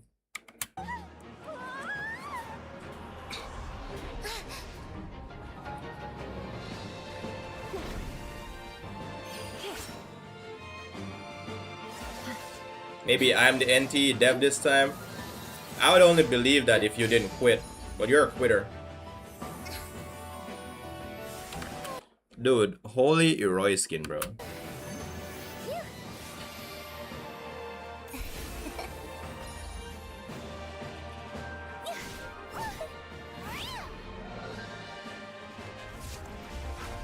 She's a dragon knight.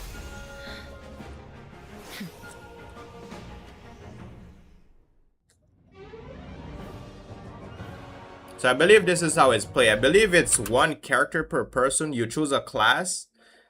I do believe it's going to be multiplayer, bro. Don't quote me, but I do believe this shit is going to be multiplayer, bro. And the fights look like raids.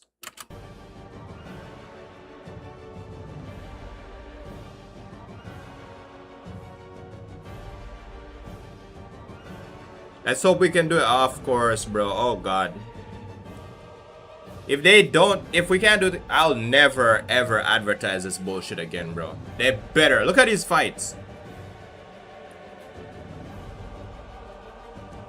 I'ma crash out, bro. I'll never advertise this shit to anyone again. If this isn't like playing with your homies, I'll never advertise this shit again, bro.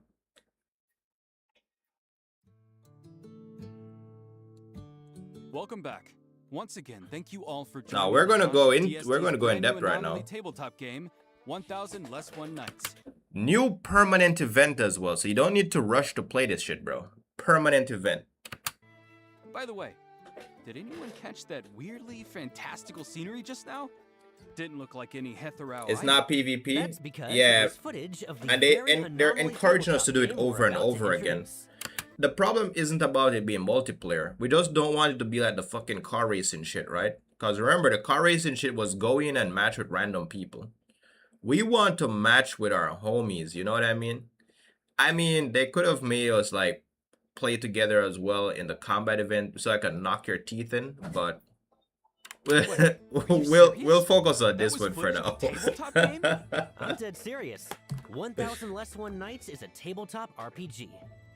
In version 1.2's new main story, we become characters on the game board and live out a full-blown fantasy adventure. A tabletop game that doubles as the way the new story unfolds. Now that's a novel combo. 1000 Less One Nights weaves a story perfectly tailored to its players. This time, the Appraiser and friends are whisked away 1000 to a Less One fantasy Night. realm, the Warring Continent. It's home to Fuzzy Village, built by whimsical little creatures called Fuzzies. And it has a dragon problem. The party's quest? I love Help me the some villagers dragons. Protect their home and slay the evil dragon. Oh, so This it's is a why I fantasy like world Dragon Knights, generated bro. by I an played anomaly Dragon Knight tabletop in game. DNF No Duel. wonder the art style felt so different. And in that footage, I spotted several regions with totally And she different had a tail, climates and Everness. terrain. Come on, give us more details. You got it. In this story, the 4-member party of the Appraiser, Mint, Iroi, and Shinku sets out from Fuzzy Village onto the grassy plains of Warren. From the plains, they venture into distinct regions: volcano, icefield, and lakelands, battling different monsters along the way, before finally Yeah, reaching it's the whole heart of area. it all, I think it's going to be an the Dragon instance, though. Keep. You teleport Slay here. the evil Crimson Dragon. So the Crimson Dragon is the big bad boss. Look at this thing, it's terrifying. Can we actually beat it? If you want to take it down, pay close attention to what comes next. On the Warren continent, each member of the 4-person party has their own You see, as their own class, each person of the volcano, 4 party, icefield, bro. and lakelands, battling different monsters along the way, before Oh shit, did I go too? Alright, let's keep finally going. reaching the heart of it all, the Dragon Keep, to slay the evil Crimson Dragon.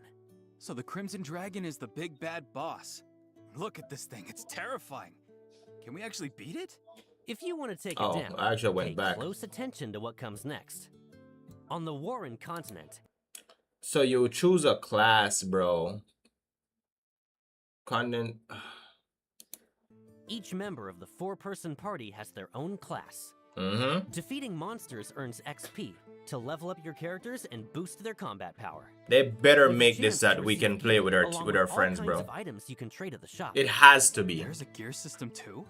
Yep, gear spans 7 equipment slots, with different rarities and class restrictions on top. Gear stats are randomized, and pieces can roll random properties as well. On weapons, a random property might land as a stat or as a passive skill effect, and that's where the appraisal skill comes in. Wait. Identify your Is this still a gacha game? new gear and find out its true worth. Why does this feel strangely familiar? Don't tell me there are armor set bonuses too. There Get stat are. bonuses. Complete a gear set and you'll earn stat bonuses plus passive effects. Let me show you what combat feels like once you've leveled up and kitted out with high rarity gear.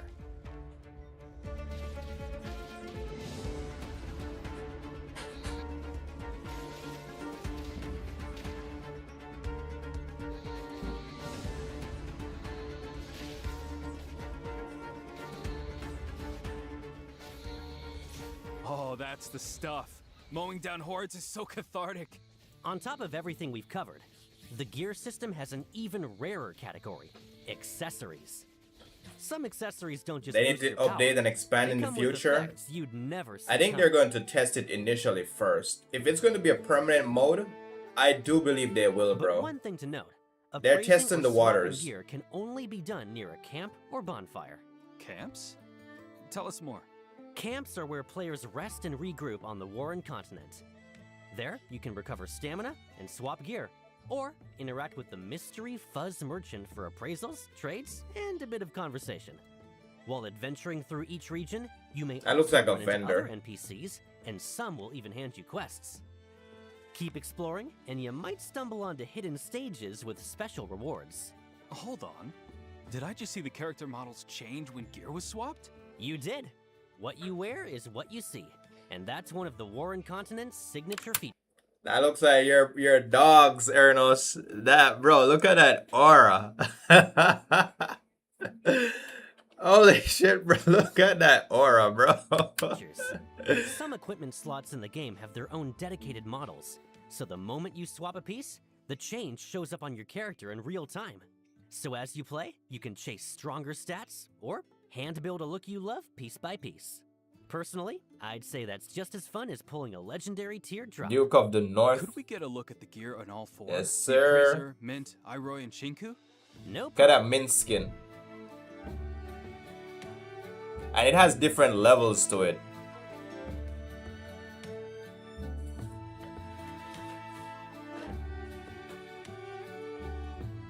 Gotta hand it to them. This game feeds the min-maxers and the fashion crowd. No wonder it's selling like crazy in Hethereau. And one more question. If every rest means trekking back to camp, Isn't that a huge hassle? No worries there. The continent is also dotted with bonfires, where your party can patch up on the go. Instant stages have rest points as well, so you're never far from a quick breather. I can tell this tabletop game is packed with things to do. But at the end of the day, everything you experience stays inside the game world. That feels like a bit of a shame. If we could take those gear sets out of the game and wear them around Hethereau, I wouldn't say no to that. First off, you're right. Conquering the Warren continent is no quick jaunt, so this mode will be permanently available. It will be a grind though, You can for take on the sure. challenge whenever you have time, and save and quit at any point. And after your first clear, the game is fully replayable. Later playthroughs unlock previously unreachable regions and new quests. And higher tier gear drops for you to appraise. Keep an eye out for that. Second, playing the 1000 Less One Nights tabletop game earns you the event token Mystery Buttons, which you can spend on select items. The event shop stays open long term and is accessible anytime through the event page. Back to my question then. Can we bring the RPG gear into Hethereau or not? You absolutely can. The event shop lets you exchange for select in-game gear as outfits, wearable right in Hethereau. Kind of like Pink Paw's And since we're on the alternative. subject, let Everness, you're only excited for Pink Paws every fortnight, alright? They're giving you something else to be excited about.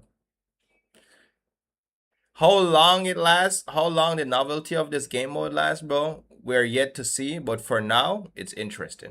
Let's get into the new outfits for this version. I know I'll be grinding for the skins. In version 1.2, beyond the 1000 Less One Nights adventuring looks, we've prepared outfits in all kinds of styles. Over the course of several updates, a total of 19 brand new outfits will be making their debut. 19? That's quite a lot. Yep, let's start with the 1000 Less One Nights outfit series.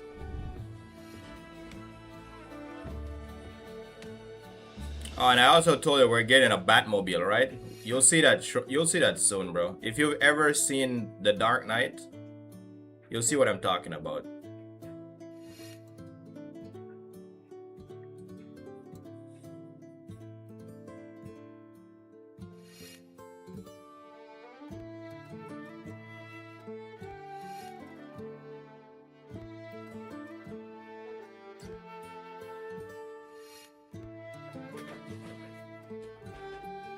Her hair is glowing with fire. You see that?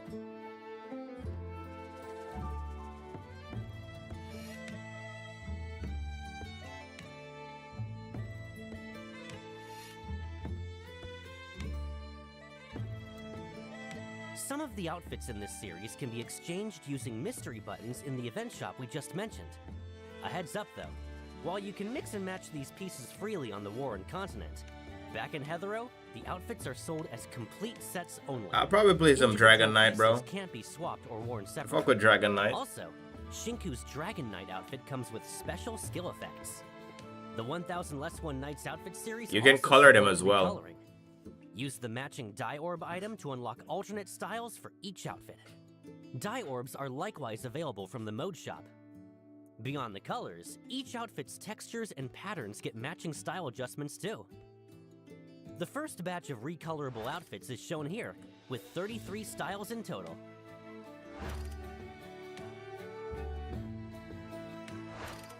More outfit styles are in development and coming soon in future updates. I'm so looking forward to that. Now going back to version 1.2, what other outfits are we getting? Plenty. Shinku and Iroi are each getting brand new city wear. And you know they're gonna Easy put in summer. those outfits take a for look. in the city, right? So this is going to be bond level 10. The apartment fit, right? Look at the next one, Everness.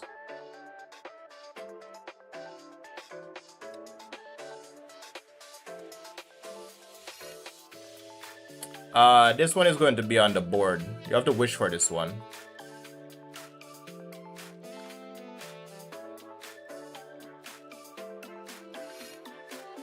But this one,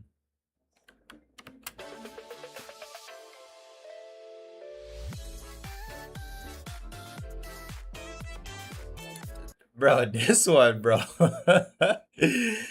And you know, bro, you know these commentators, they're fucking crazy, bro. You know what they said? They can't wait to see some of the things that are going to be on Bagel, bro. Or something like that. It said like Bagel fit for the summer or some shit. Looks like a surfer fit. Yeah, because summer is coming up. Most of the fits are going to be like summer themed, like this one. The last time I've seen them this provocative was in solo leveling. Okay, those are great. It's not even provocative. It's just like content. You know what I mean? Now if only the existing roster of characters could get summer outfits too. I know plenty of appraisers are thinking the same thing. Don't worry, we're on it. Summer outfits for even more characters are arriving in version 1.3.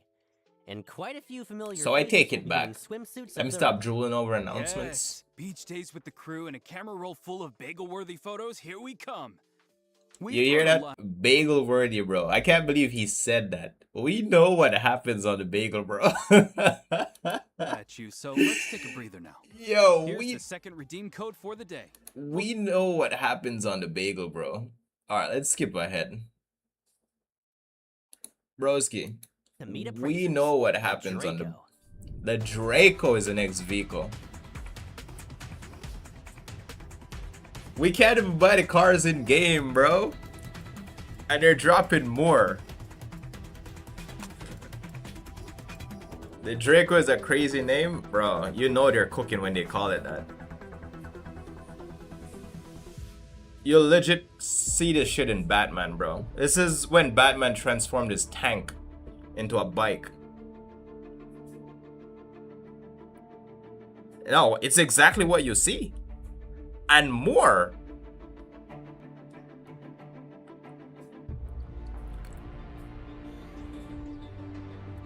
That bike is fire. Wait until you see them drive it.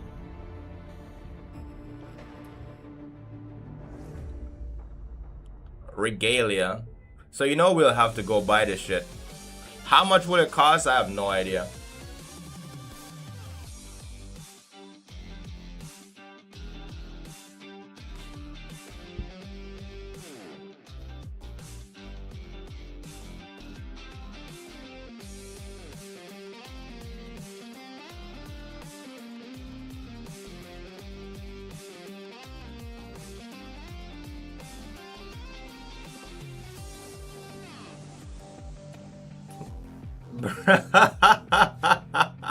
Shinku gives it a special glow.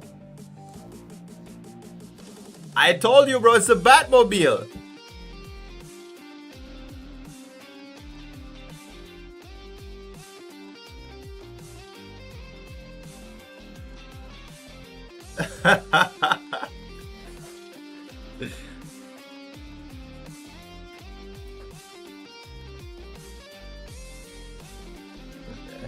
Nah, bro. Maybe I should encourage you to quit the game for real though. The This Draco is a too ride that much. breaks all the rules. Structurally, it's nothing like a traditional motorcycle. It can strafe sideways, and while riding, you can even make the whole frame Oh. lift clear off the ground. I can probably That just has show to you be the Hethereau's first fantasy-themed vehicle. Imagine. the hide and seek event. Way too much. So this is their hide and seek event, right? That's where the lonely It's casual player content. commission took place, right? That's the one. In this minigame, the hunters have to hunt down the hiders. But just crouching in a corner as a hider sounds kind of boring, no? I wasn't finished. When a match starts, each hider gets a random set of 3 objects from around campus and can transform into any one of them anytime. Wow, you like what you're anywhere, seeing, Artemis? blending right in while the hunters comb the grounds. Anything else on top of that? Special skills, maybe? Hiders also get a decoy skill. They can plant a decoy on the spot to fool the Dude, you run into a room, Ernos, and you see 2 fucking ACs, bro. What do you expect? I mean, technically, if you shoot the wrong one, you're helping your team, right? But you see 2 ACs, bro. That's too obvious, man. hunters. While hunters have a scan skill that can detect nearby hiders and decoys. If the hunters take down every hider with their attacks before time runs out, they win. Make it a comeback. On the flip side, if enough hiders survive to the end, or every hunter gets eliminated, the hiders take the match. Wait, hunters can get eliminated? Don't tell me some hider's going to jump me from behind. There's a special rule here to keep things fair for both sides.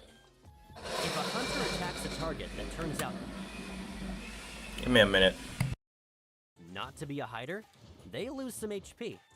Don't worry, hunters get a generous pool of HP. The whole point of this rule is to stop hunters from finding hiders by spam tagging everything in sight and getting lucky. Got it. For the full rules, everyone, check the event details once the new version goes live. Version 1.2 also launches an all-new minigame, Fishing Frenzy. During the event, head to the fishing spots and use harpoons, nets, and throwables to haul in massive catch. You know we want this, bro. Yo, because fishing kind of cooked though. It's goated, but like it's tough at the Now moment. we're talking. Leveling up the event earns you rewards plus catch points, which unlock new skills for an even more satisfying fishing experience. Yeah, bro. This is gonna be Harpoons such and a nets. stress Oh relief. god. Using see up my about that. fawns immediately, bro. Also, as mentioned earlier, we're adding a new mahjong. Alright, so Mahjong is cooked. We don't really play that. Oh, yo, they're adding a scratch ticket event, Everness. So We'll every spare day you when the you detailed log in, terminology. you can For the scratch tickets detailed to rule win set, Head fawns. to the Little Sparrow Details page once version 1.2 goes live.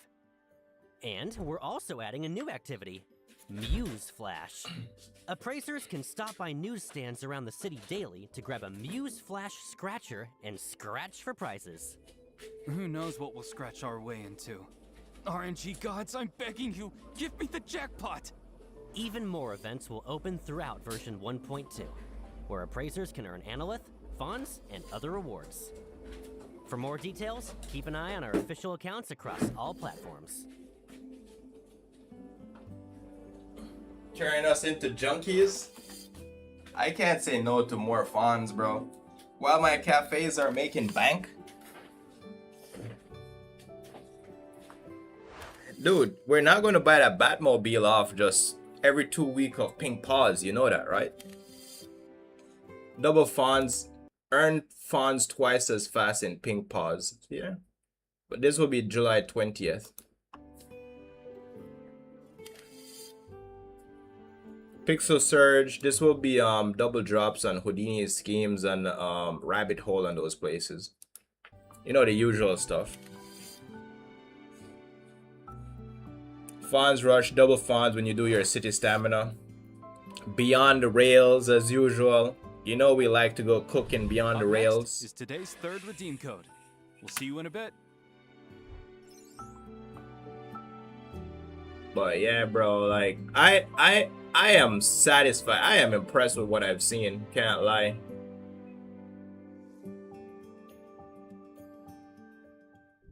Welcome back. With version 1. We've got some early intel to share on And if you haven't been paying attention to the story, they'll give you a quick recap. version 1.3.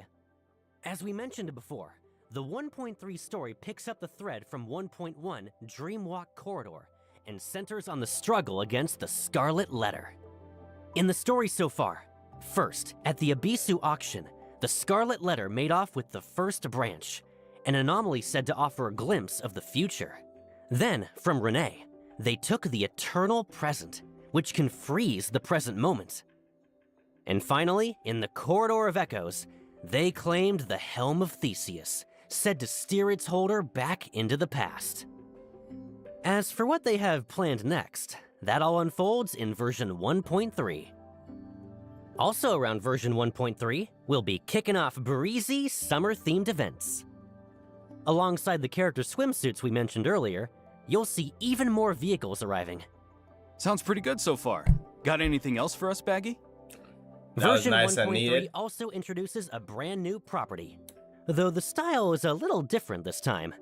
A build-your-own standalone house with a homier feel and a quiet, secluded atmosphere to enjoy. If that's your style, appraisers, Sounds like they're going to make us build our own house in 1.3. They also said they're going to end the first story in 1.3 as well. Right? We don't have enough money for this. Don't worry, bro. That's why we're getting so many events and shit.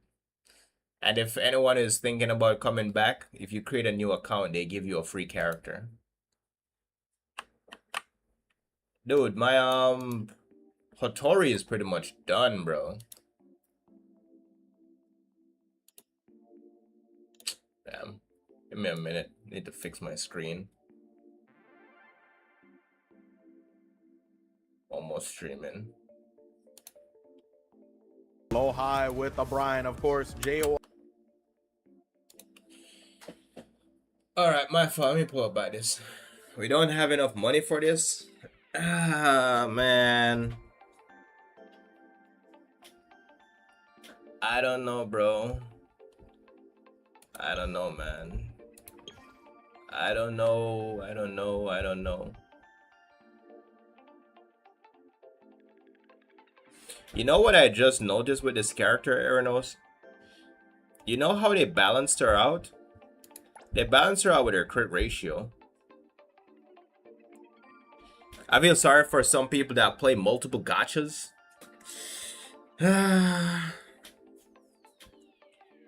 Don't worry, bro. It's not a race. You know, you just gotta take your time and do what you gotta do. But they balance her out with her crit ratio, bro. I've been looking into this.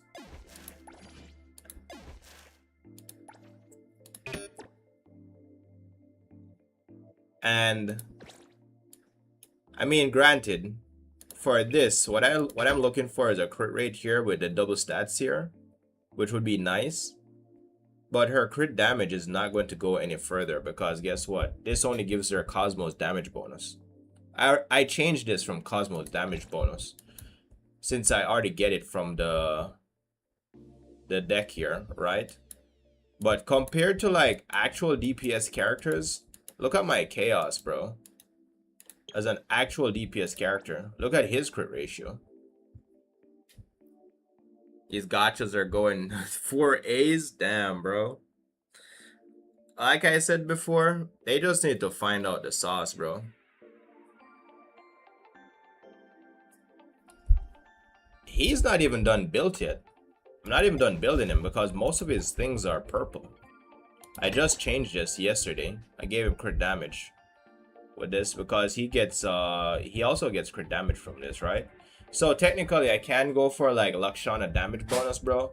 But I'm talking about with his passive by triggering Remora. I'm getting like over 100k, bro. I don't even need to touch them. I don't even need to touch the enemies.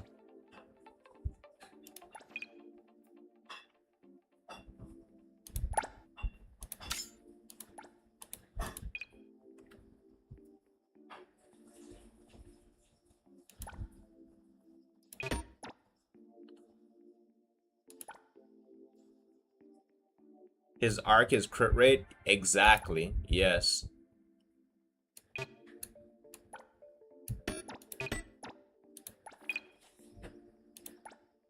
Oh no, that was a mistake. Quick clear. In the next update, they're going to give us a they're going to allow us to press and hold these to add them instead of clicking them.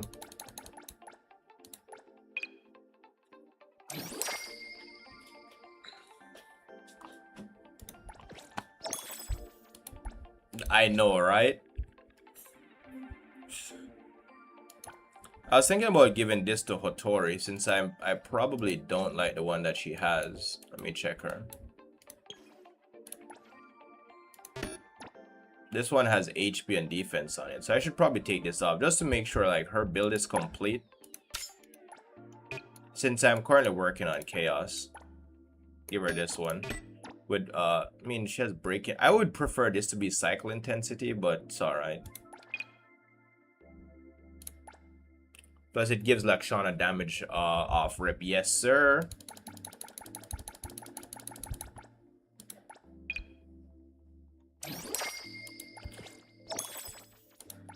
You remember back in the day when someone said, I don't level up blues. I gotta get that weapon. Oh yeah. I forgot you didn't get it yet. I thought you did, to be honest. Since you're always like hiding behind my back and like wishing for characters, bro, and weapons.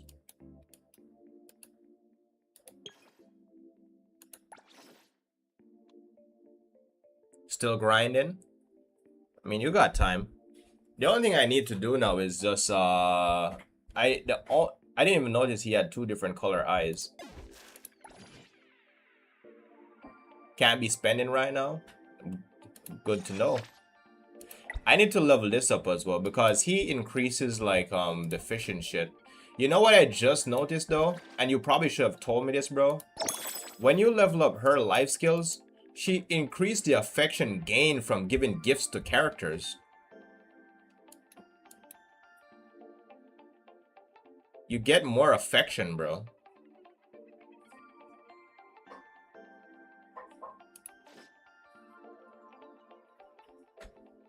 I did not know that. I barely remembered that. Damn.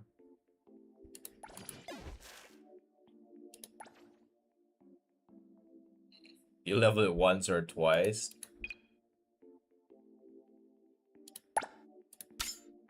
But yo, I'm really looking forward to their next event, bro. To like the next update. I can't lie. It's looking really good. Cycling 10, this is looking really good, but I kind of have to change it for the gold piece here. I will need to change this gold piece eventually, but for now, I'll have to work with that.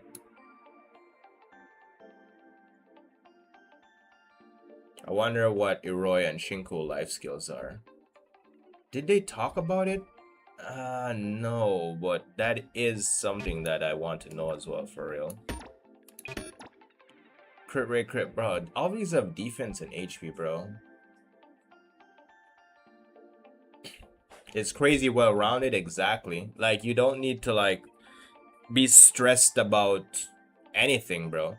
Like, look, the game is so many aspects that I gotta think about. Like, for example, look, the game is pretty much in downtime, right? And it's not even like we're logging in to log out. You know what I mean? Like, we have to do things in the city. Sometimes you can just drive around and chill type shit. You can go on dates because right now, I'm supposed to go on a date with Cheese, right? You can go to prison. Prison has so much shit in there, bro. I played all night. That's crazy. Wait, did you finish beating Lil NATO, bro? Yo, did you finish beating Lil NATO, Eranos? Dude, to be honest, I'm gonna be honest right now. I'm going to be extremely honest, bro. I do not want no fucking piece with no defense and no HP on it. I'm just gonna like recycle those. I do not want no pieces with no defense and no HP. I want that cycle intensity and that attack.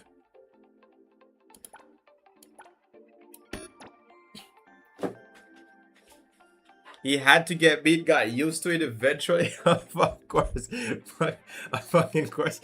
Dude, I told you, bro, like, it was the same for me because I was fighting him like a lame ass on stream, right? And I was getting cooked. Wait. Oh, I need to have a 4-piece here. Okay. I was getting cooked, bro. I had to stop and lock in, bro. Was gonna try escape prison and chill, but another time. Yeah, I mean, you can do it fast if you use a guide, but to be there and figure it out, it does take some time, to be honest, because you have to run around and talk. If you want to do it without a guide, you have to run around and talk to everyone. You know what I mean? Granted, there are some easy ways because the easy one for you would be to just use the spoon that you got and just dig the tunnel through the wall, right? Was grinding the events. Yeah. Did you buy the prison fit or not yet? I can put those pieces on her probably. Yeah, I can put the gold pieces on her. The defense and the HP shit.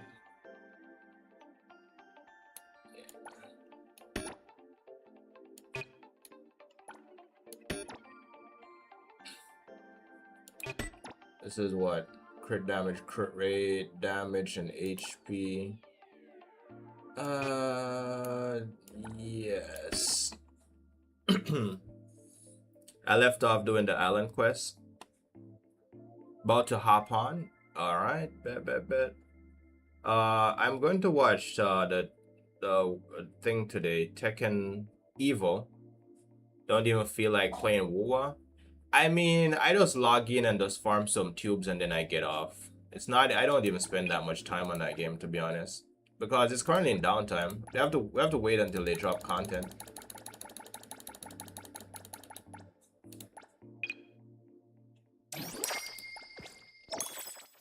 I watched your live stream yesterday and I completely already forgot what's coming out. I think it's probably like the Denia fight and shit.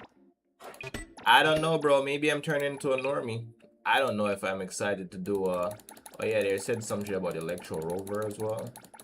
I don't know if I want to sweat in that game anymore. Yeah, there's nothing to do right now. Yeah, I just log in and get my tubes up. That's all I do. I'm just farming tubes at the moment.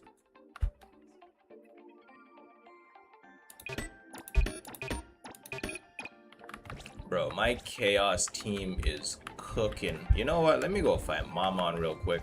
I have a feeling I can beat Mamon with just these two characters. Or am I gonna get slapped up? What do you think? Level 4? Oh, it's actually a level 5, bro. What level is this? 83? Don't forget to claim the codes. Appreciate you, Everness. I always forget.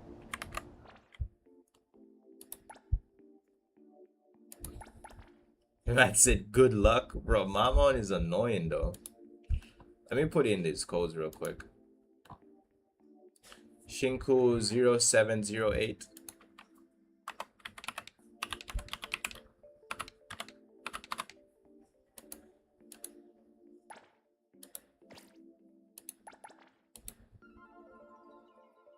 $999. Oh, 1,000 less one night. Yo, the funny thing is they don't even spell it as in like night, as in like the warrior, bro. They spell it as in night.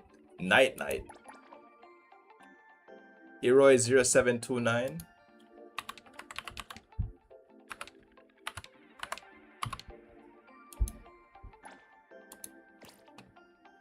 Bless my G, yes sir. Well, I'm cooked again, bro. I just pulled Lucilla and Luke is having a rerun. Damn. Congratulations on getting Lucilla though. Again. They never say 999 nights in the stream. It's 1,000 less one night, bro. That's true. That's true. I have to wait until they send these things. Let me try fighting Mamon real quick. I'll probably do one. Because level 5 should be hard.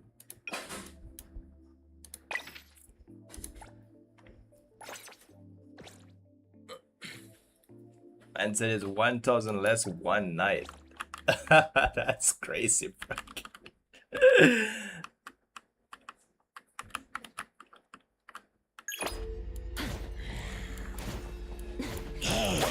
you're under it.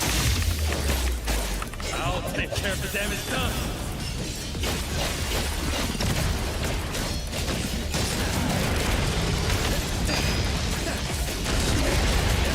That's a long ass charge, bro. Come on, man. I can't get hit.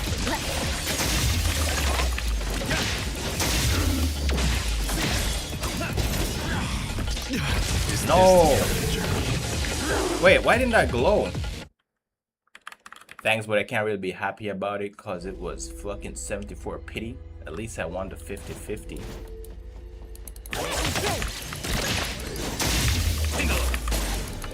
Cleanse it off.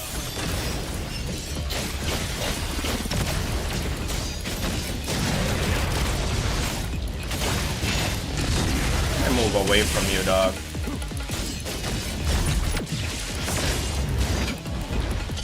Oh my god, his attacks are delayed, bro.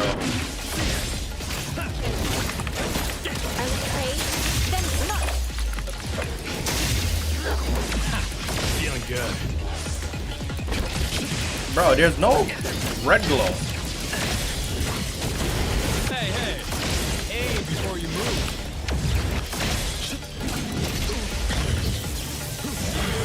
I'm dead. Oh my god. It is harder than I expected.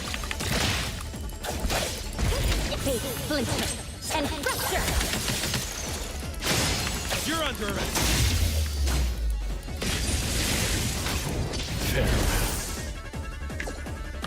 Bro, shit. He was right, bro. It's harder than I expected. Sums up, right. I don't think the higher difficulty boss. Level 4 up boss highlight the dodges at higher levels. It was the same for Beat King, remember? Bro, that shit was harder than I expected. I can beat him though, but I need to practice him, bro. His attacks are so messed up. Alright. Let's be a casual for a sec. I need to go on a date with I need to finish my date with Cheese. She's been waiting for days. So look, I just bust out of prison. I'm gonna go meet her. Man said, sit the fuck down, my boy. You're not that guy. I believe. I'm scared. I just bust out of prison. So let me go meet Bae. Where is she? She just got off work too. See this?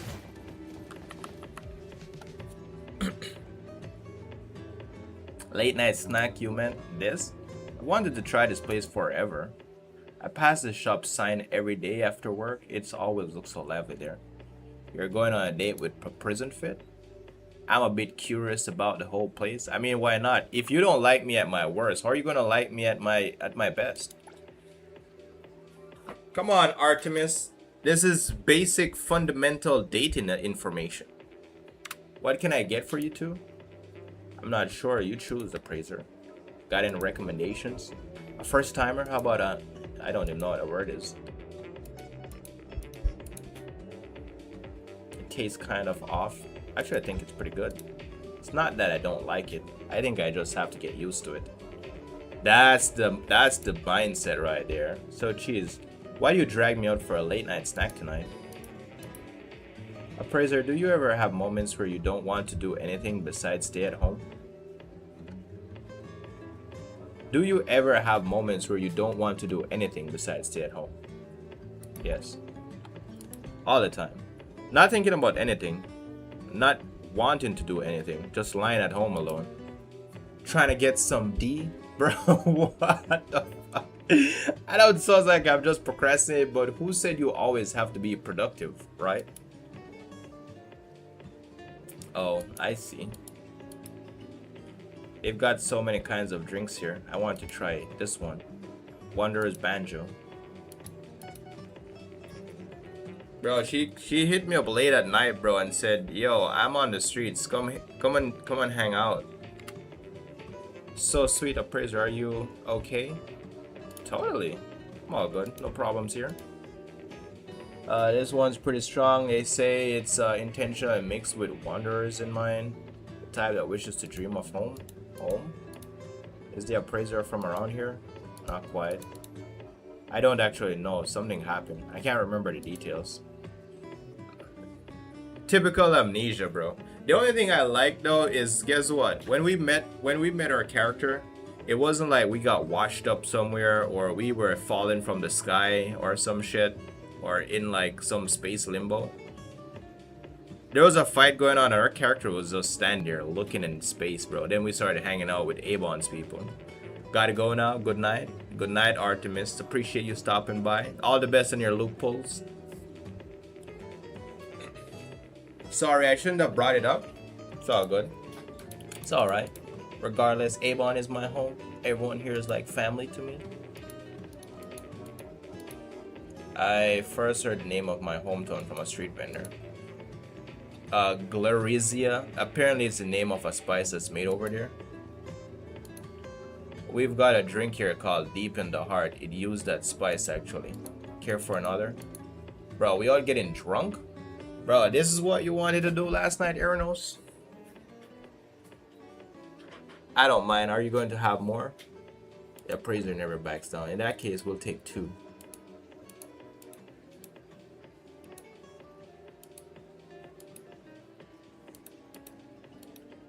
Appraiser, are you okay? Never been better. I'm all good. No problems here. Alright, we can call it a night then. I haven't even finished my drink yet. It's fine. You already gave it a taste. You've never tried this before? Most street vendors who come to a part of the town are here for the spice. Every bit we can find gets sold to them. When I was a kid, I always wondered what it'll taste like. It's nothing like what I imagined. Oh, so that's what it tastes like. Let's finish our drinks before we head out. Sure, why not? Alright. My character blacked out?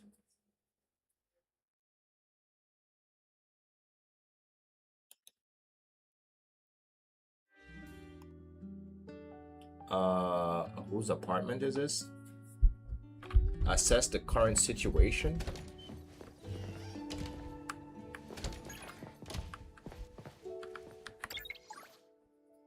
Sounds like something I'd do.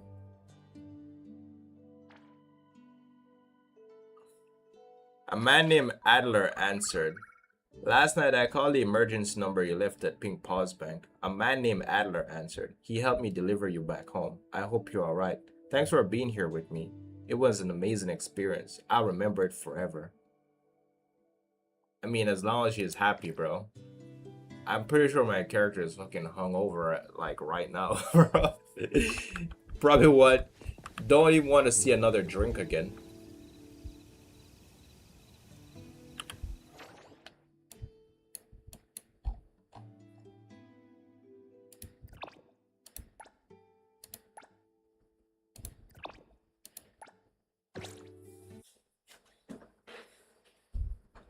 Man named Adler answered. Easy 2.5 hour stream. Just finish up these quests and then I'll be done here. Your life, what's going on, bro?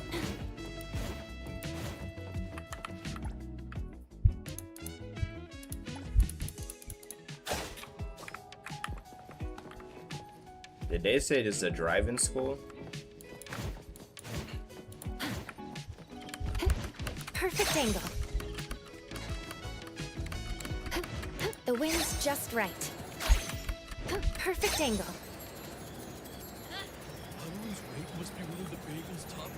How you doing, broski?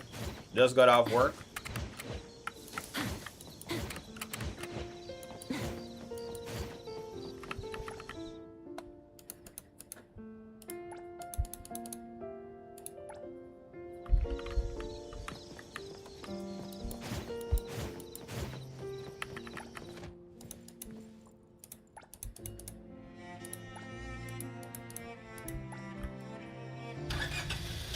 Oh, I'm doing a driving school today. Okay.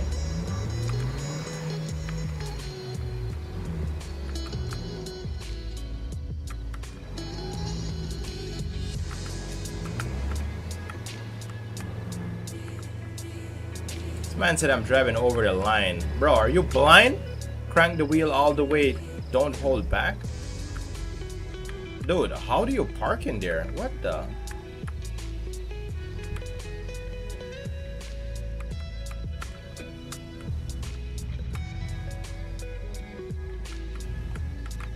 Yeah, got off like an hour ago and got me a lineup. Yes, sir. Clean lineup, fresh. I'm just deleting some stuff off my console. Oh, for GTA 6.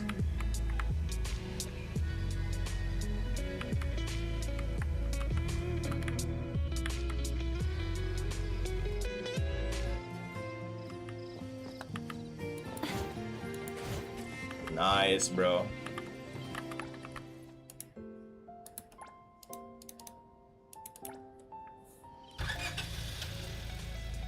Oh my god, this is a driving school?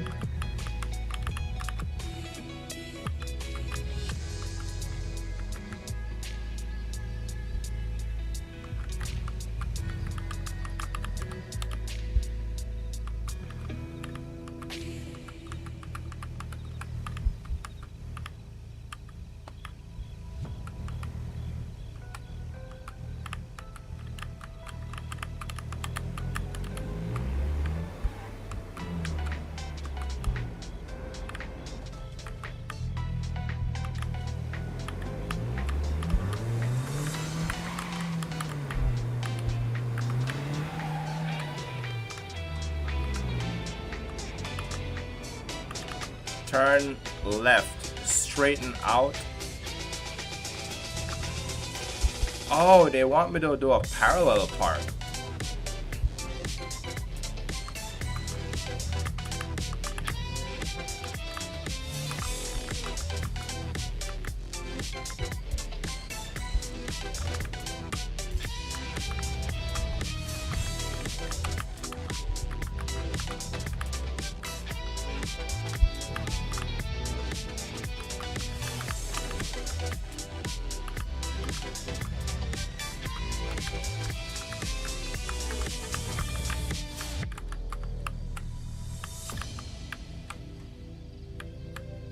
Bro, how is that not a complete...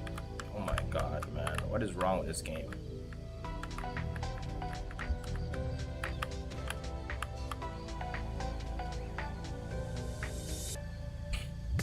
You gonna give him whiplash? Dude, he wants me to do a parallel park.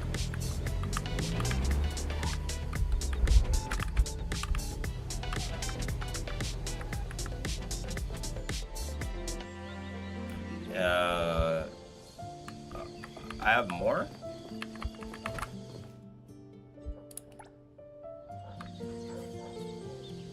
Wait 2 days.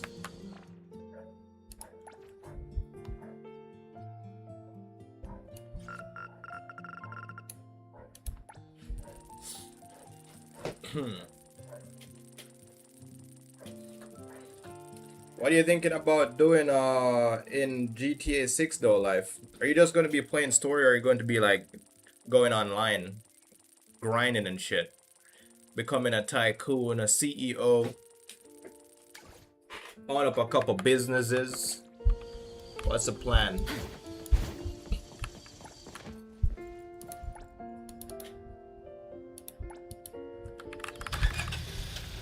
Dude, this dude is killing me with fucking driving lessons. Jesus Christ.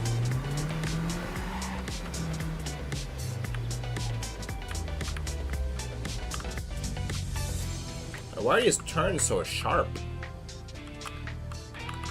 Online won't drop right away. That's sad. I mean, it's valid though.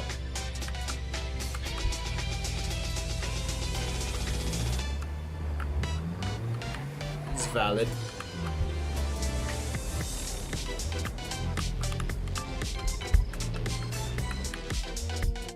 Gotta play story. Story is important. I've never actually played GTA Online before. Believe it or not. I've never played GTA 5 Online, just the story mode. I mean, technically nobody plays stories again. I'm the complete opposite, exactly. This is probably why what Everness is saying is valid, that they'll drop online after, because they want you to actually play the story and enjoy it first. I mean, we worked hard on this. We want you guys to see what's going on in the GTA world. Because if the online is out, bro, people are just going to be playing online. Believe it or not. Look at Tekken, bro. We play Tekken every day, and there are people who played Tekken for years, and they don't know shit about the story. They've never played it. I don't like playing with actual people. Then you're playing the wrong game, bro. Yo, I have to be honest, bro. You're playing the wrong game, bro. Oh, wait, what? What am I supposed to do here? Oh, they want me to hit these things?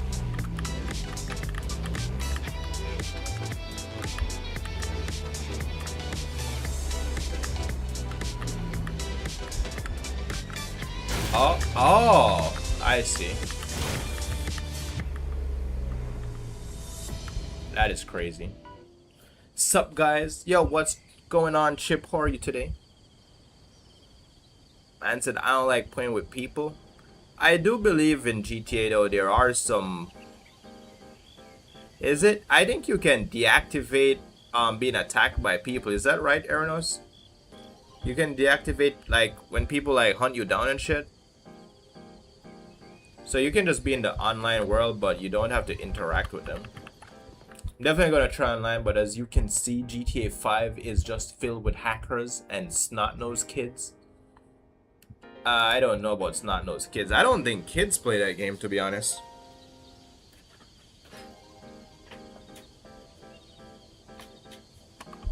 If we should check the demographic, it's probably like fucking old ass dudes, bro.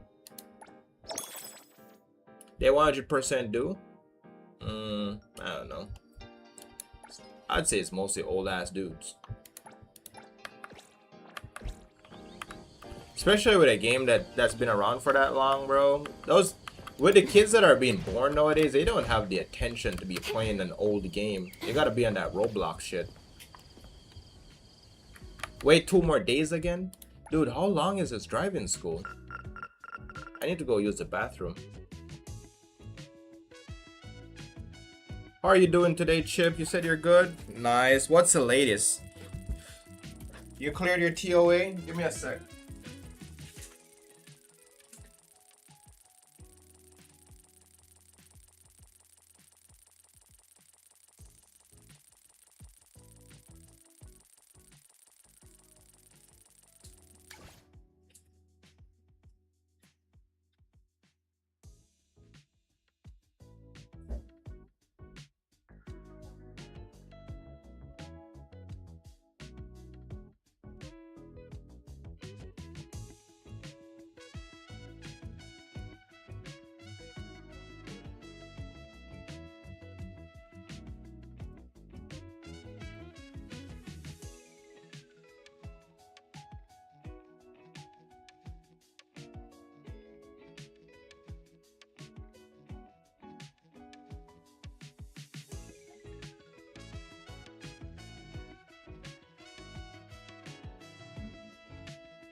Alright, I'm back.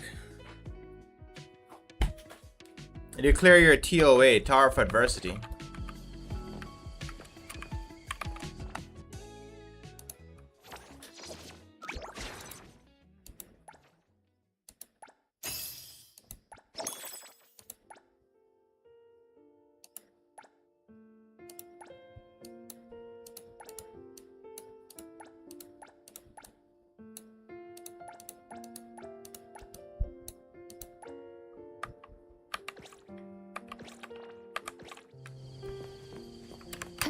Perfect angle.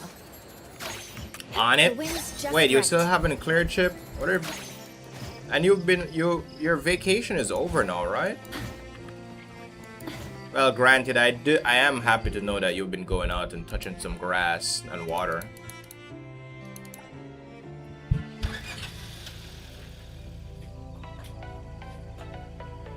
Dude, they're grilling me with driving school instructions today, can't lie. You're driving over the line. It's not my fault.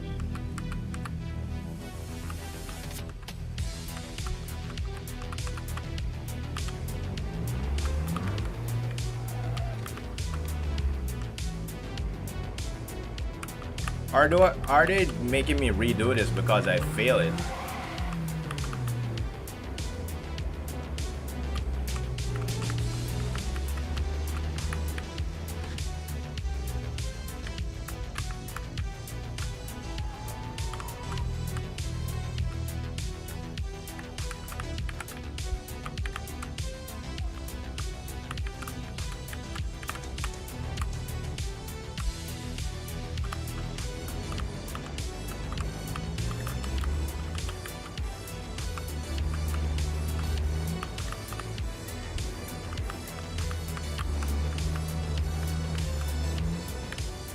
I'm officially at Hunter level 50. Let's fucking go, bro. Congratulations, man.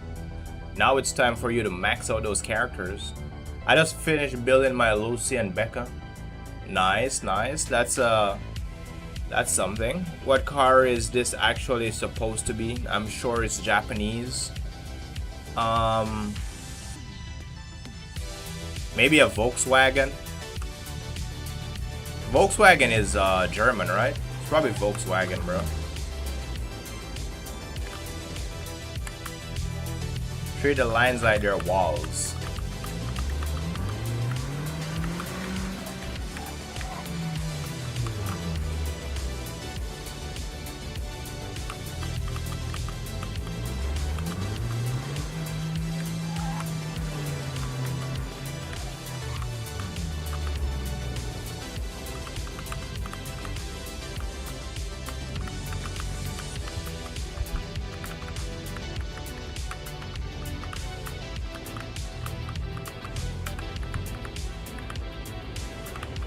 They want one wheel on this shit.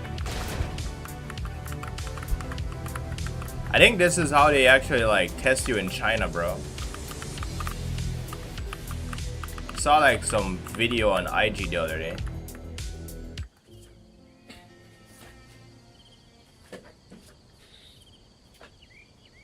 Man said it's supposed to be a Toyota. Toyota is Japanese, right? It's not Chinese.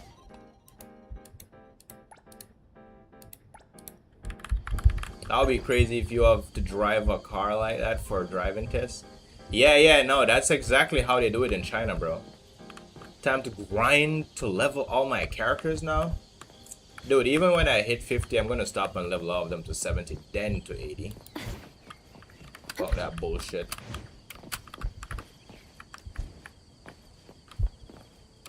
Alright. I only have one more quest to do, and then I'm done. I said Japanese. What car is this actually supposed to be? I'm sure it's Japanese. Oh, I thought you said Chinese. My fault, bro. That's my fault.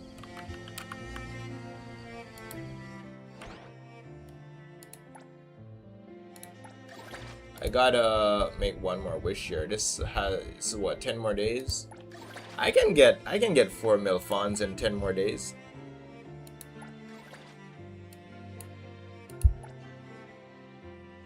They got any trucks? What, in the game? Or in Japan?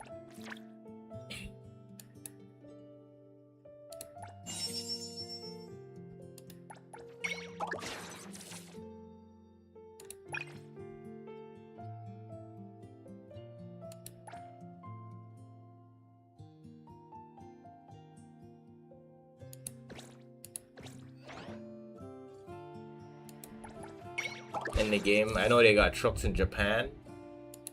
Yeah, they got trucks in here.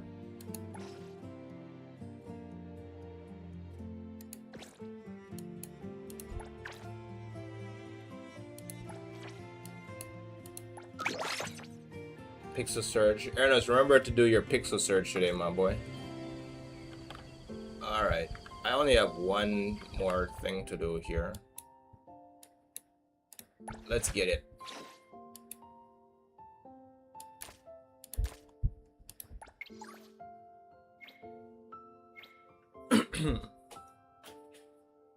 Wait, this was always Baisang? I had no idea.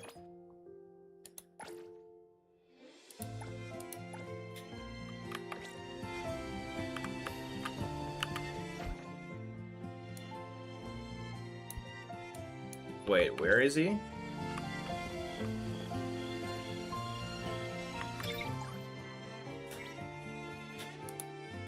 Got it. You were actually doing real work. I was training recruits on how to slack off. It's probably just a common scam.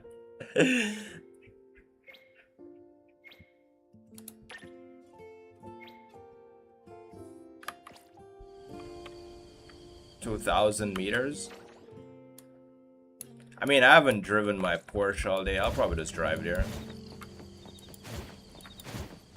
And Everness, that's not a jab at you because now you have a Porsche yourself, my boy. The wind's just right. So you're chilling. Perfect angle.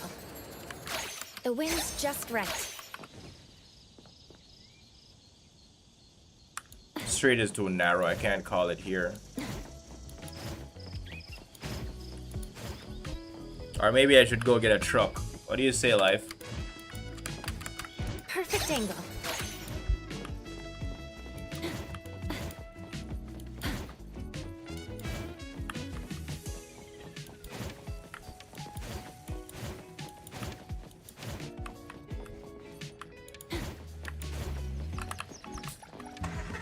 If you can ram people, I mean, I wouldn't ram people regardless. But I can get a truck and show you. There's a truck right here. Oh damn, where did it... Is it gone because I took it out? It used to be like a dump truck right here. Damn. There's only one in the game then. Because I moved it, it's not there anymore.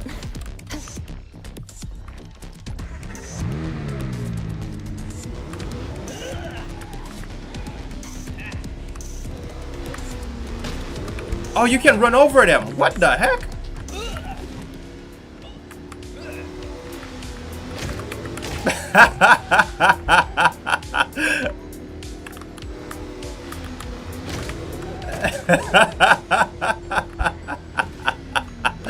Bitch.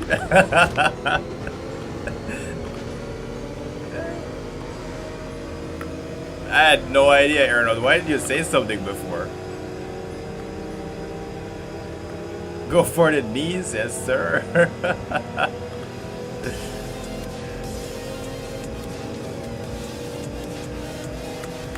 I'm on the wrong side of the road. Damn. Oh. This is one of my favorite songs, by the way. When you get the wheelchair even, it'll be easier. Bro, you just remind me that I need to go get my wheelchair.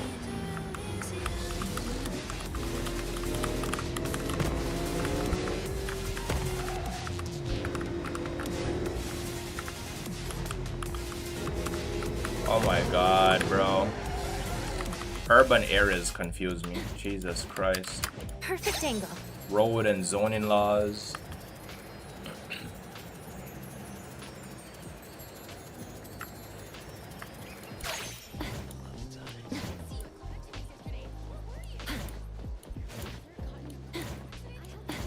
I had no idea you could run over them.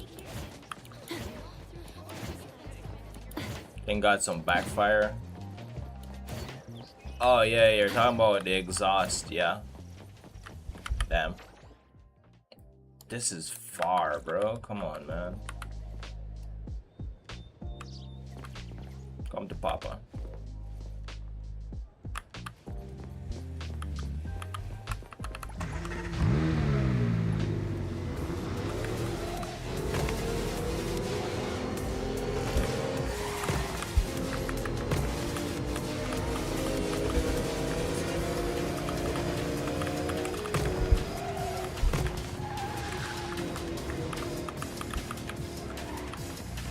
Who's Jeffrey Duncan? Where do you see Jeffrey Duncan? I don't know nobody called Jeffrey, bro. The wind's just right.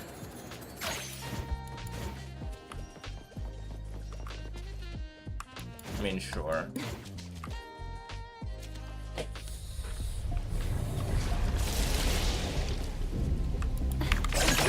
Appraiser, you need help?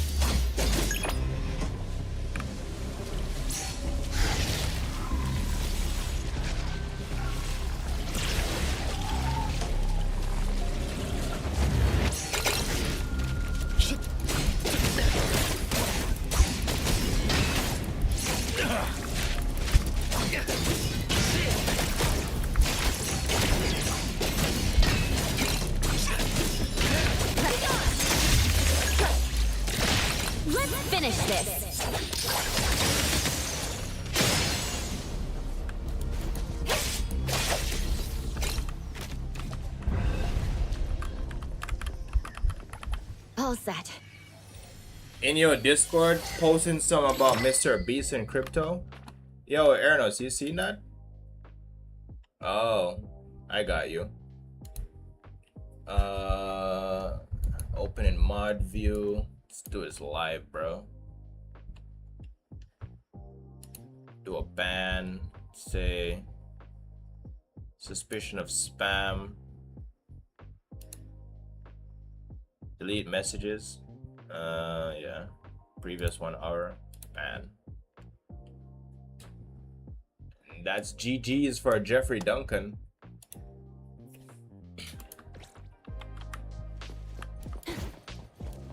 Appreciate you showing us that life.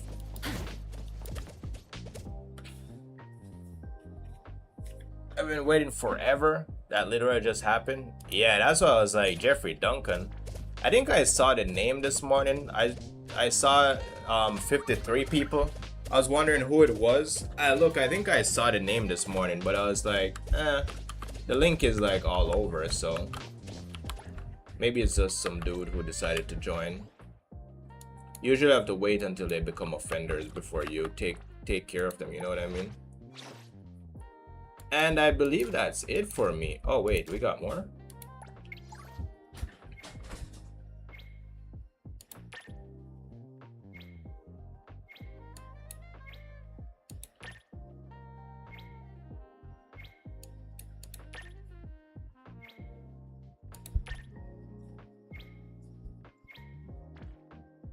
Oh yeah, we got one more.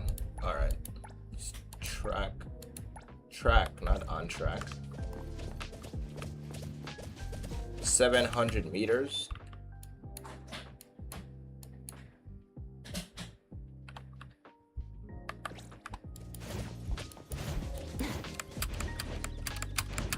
Perfect angle.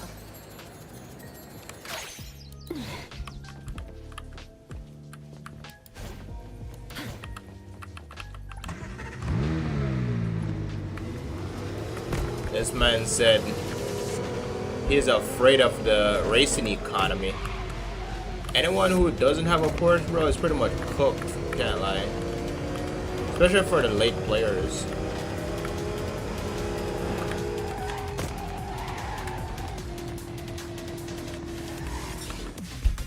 Imagine this, Everness. You're freshers the game, right? You're fresh.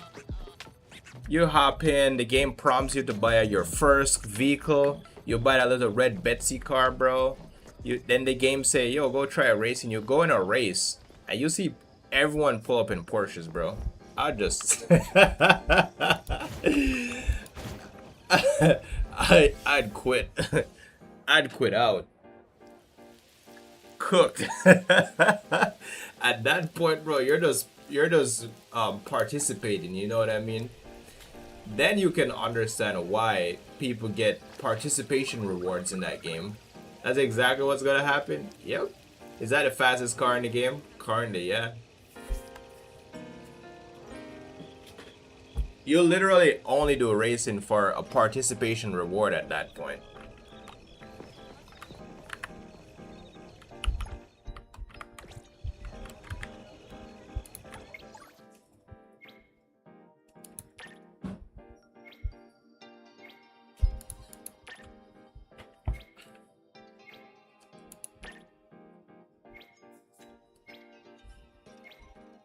Don't worry, you can just go AFK in the boxing event and use up your city stamina while that event is around. Cause even people joining this month will most likely get it. And they have to go against anybody joining next month when the Porsche is gone. Exactly. Exactly, bro. But, I mean, my fault, I was at a baptism. Nice, bro. Hope it was fun. Kind of surprised you participated in something like that, though. I'm officially a... Damn, bro. You're a godparent now? Nice. Congratulations on your godchild. And I'm very happy to hear that it was a successful baptism. Wait, that fighting people thing is only an event thing? Yeah, it's just a temporary event. They can't make it permanent. They have to test the waters first to see people like it. For people like me, I'm an enjoyer of that game mode. Long term, the rewards aren't worth doing it. You know what I mean?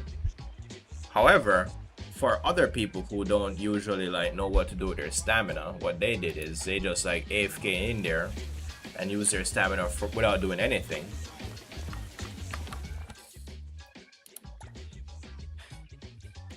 1400.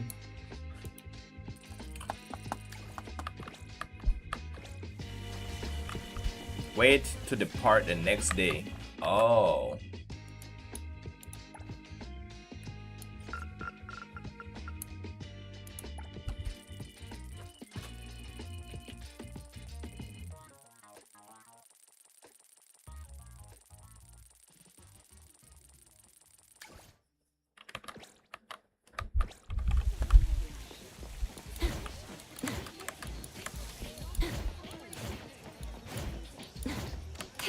The wind's just right. Perfect angle. It's crazy because if my unforeseen event happens, I'm the sole provider for him. Yeah, I know how godparenting works. And that's what you signed up for. It's not like you went in there blind. You know exactly what it was going to be like when your friend or whoever asked you said, yo, you want to be I want you to be the godparent of my child. Been feeling like a parent since 11, so I'm good. I'm glad to hear it, bro. And remember, you're one of the elites, so you have it like that. I felt honored. Yes, sir. You're the chosen one. Ain't nobody asking me to be a fucking godparent for their child.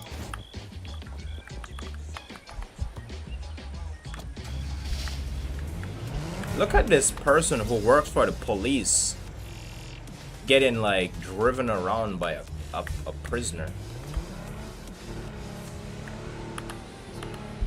Elysium, my favorite song. Who knows, Victor? Maybe when you get your firstborn, bro, you can hit me up and I'll travel to the States to be your godparent. I don't want to be associated with the word parent at this time. I mean, you're still in your younger days, so I'd tell you to enjoy being young, you know what I mean? Don't be a parent until you're actually ready for it. I don't want kids, so how am I going to be a godparent? The family's big enough? I'm surprised as well. Did the last time you said you don't fuck with kids, bro? Fuck them little shits is the word you use. I can't drive there. Oh my god, I did not see you, dog, but I was not looking. Said fuck the animals, not kids. Is there any difference though? Aren't they all the same thing? Drive Biosang Star to the... Dude, I did not see you. By that I meant strangers. If I remember correctly, you also can't stand your own nephews and shit. Am I lying?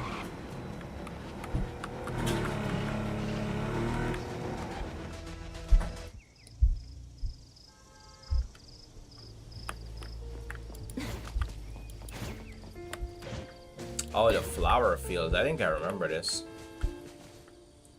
I said I tolerate them because they're family.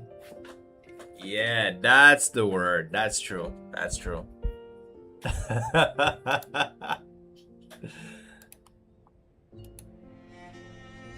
This is home. Booney phone home. Alright, nice. I'm happy for you, Booney.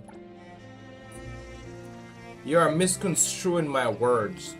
I mean, at the end of the day, bro, we're all human.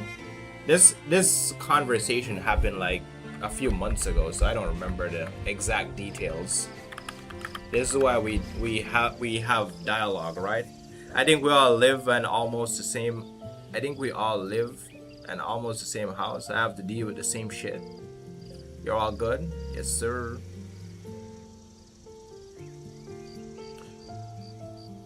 All right. I think that's pretty much it, though.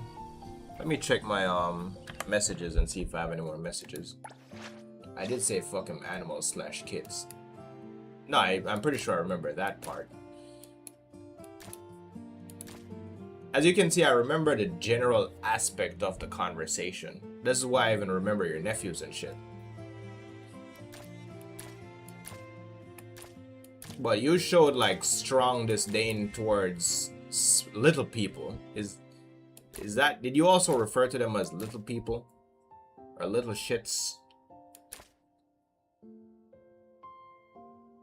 like going on and having to hear them cry. I don't know what it is. I just don't like it. Breaks this bad, bro. Art of Bond. Alright, I think that's it with all of my character stuff. One more level and I get his badge. I need his badge, bro. His badge is pretty sick. I need this. One more level. I was over my people's house and some random kid started shooting me with those Nerf guns. That's a little shit right there. I think my only problem with little shits, bro, is the ones that are uncontrollable. Like, their parents don't teach them any form of, like, conduct around other people. You know what I mean? That shit kind of annoys me. Oh yeah, did you notice that they didn't even show swarming in the 3.5 patch preview? Swarming. Hey, It must be coming out in 3.8. been going? Yeah, you see it every day. I mean, not where I live, bro. I don't see kids a lot where I live.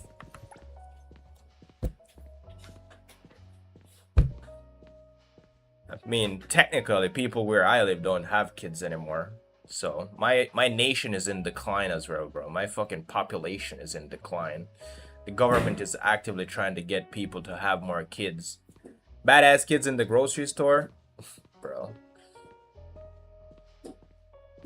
And you're right, I didn't see no swarming. The hissing chick though, who they said is going to be what, what's her name again? A sentinel. Definitely getting that character. She's going to be the first sentinel in it that we get, the first playable sentinel. So we'll see how that goes. But boys, as usual, I'm done doing most of what I was supposed to do in this today. So I'm about to head out, go watch some Tekken World, some Tekken Evo, Tekken World Tour. So live, have a good day. Chip, if you're still there, have a good day. I'm only gonna get 3 resonators. Yes, sir. Victor, have a good day, bro. Congratulations on being a godparent as usual. And Everness, have a good day. Bye, boys. Take it easy.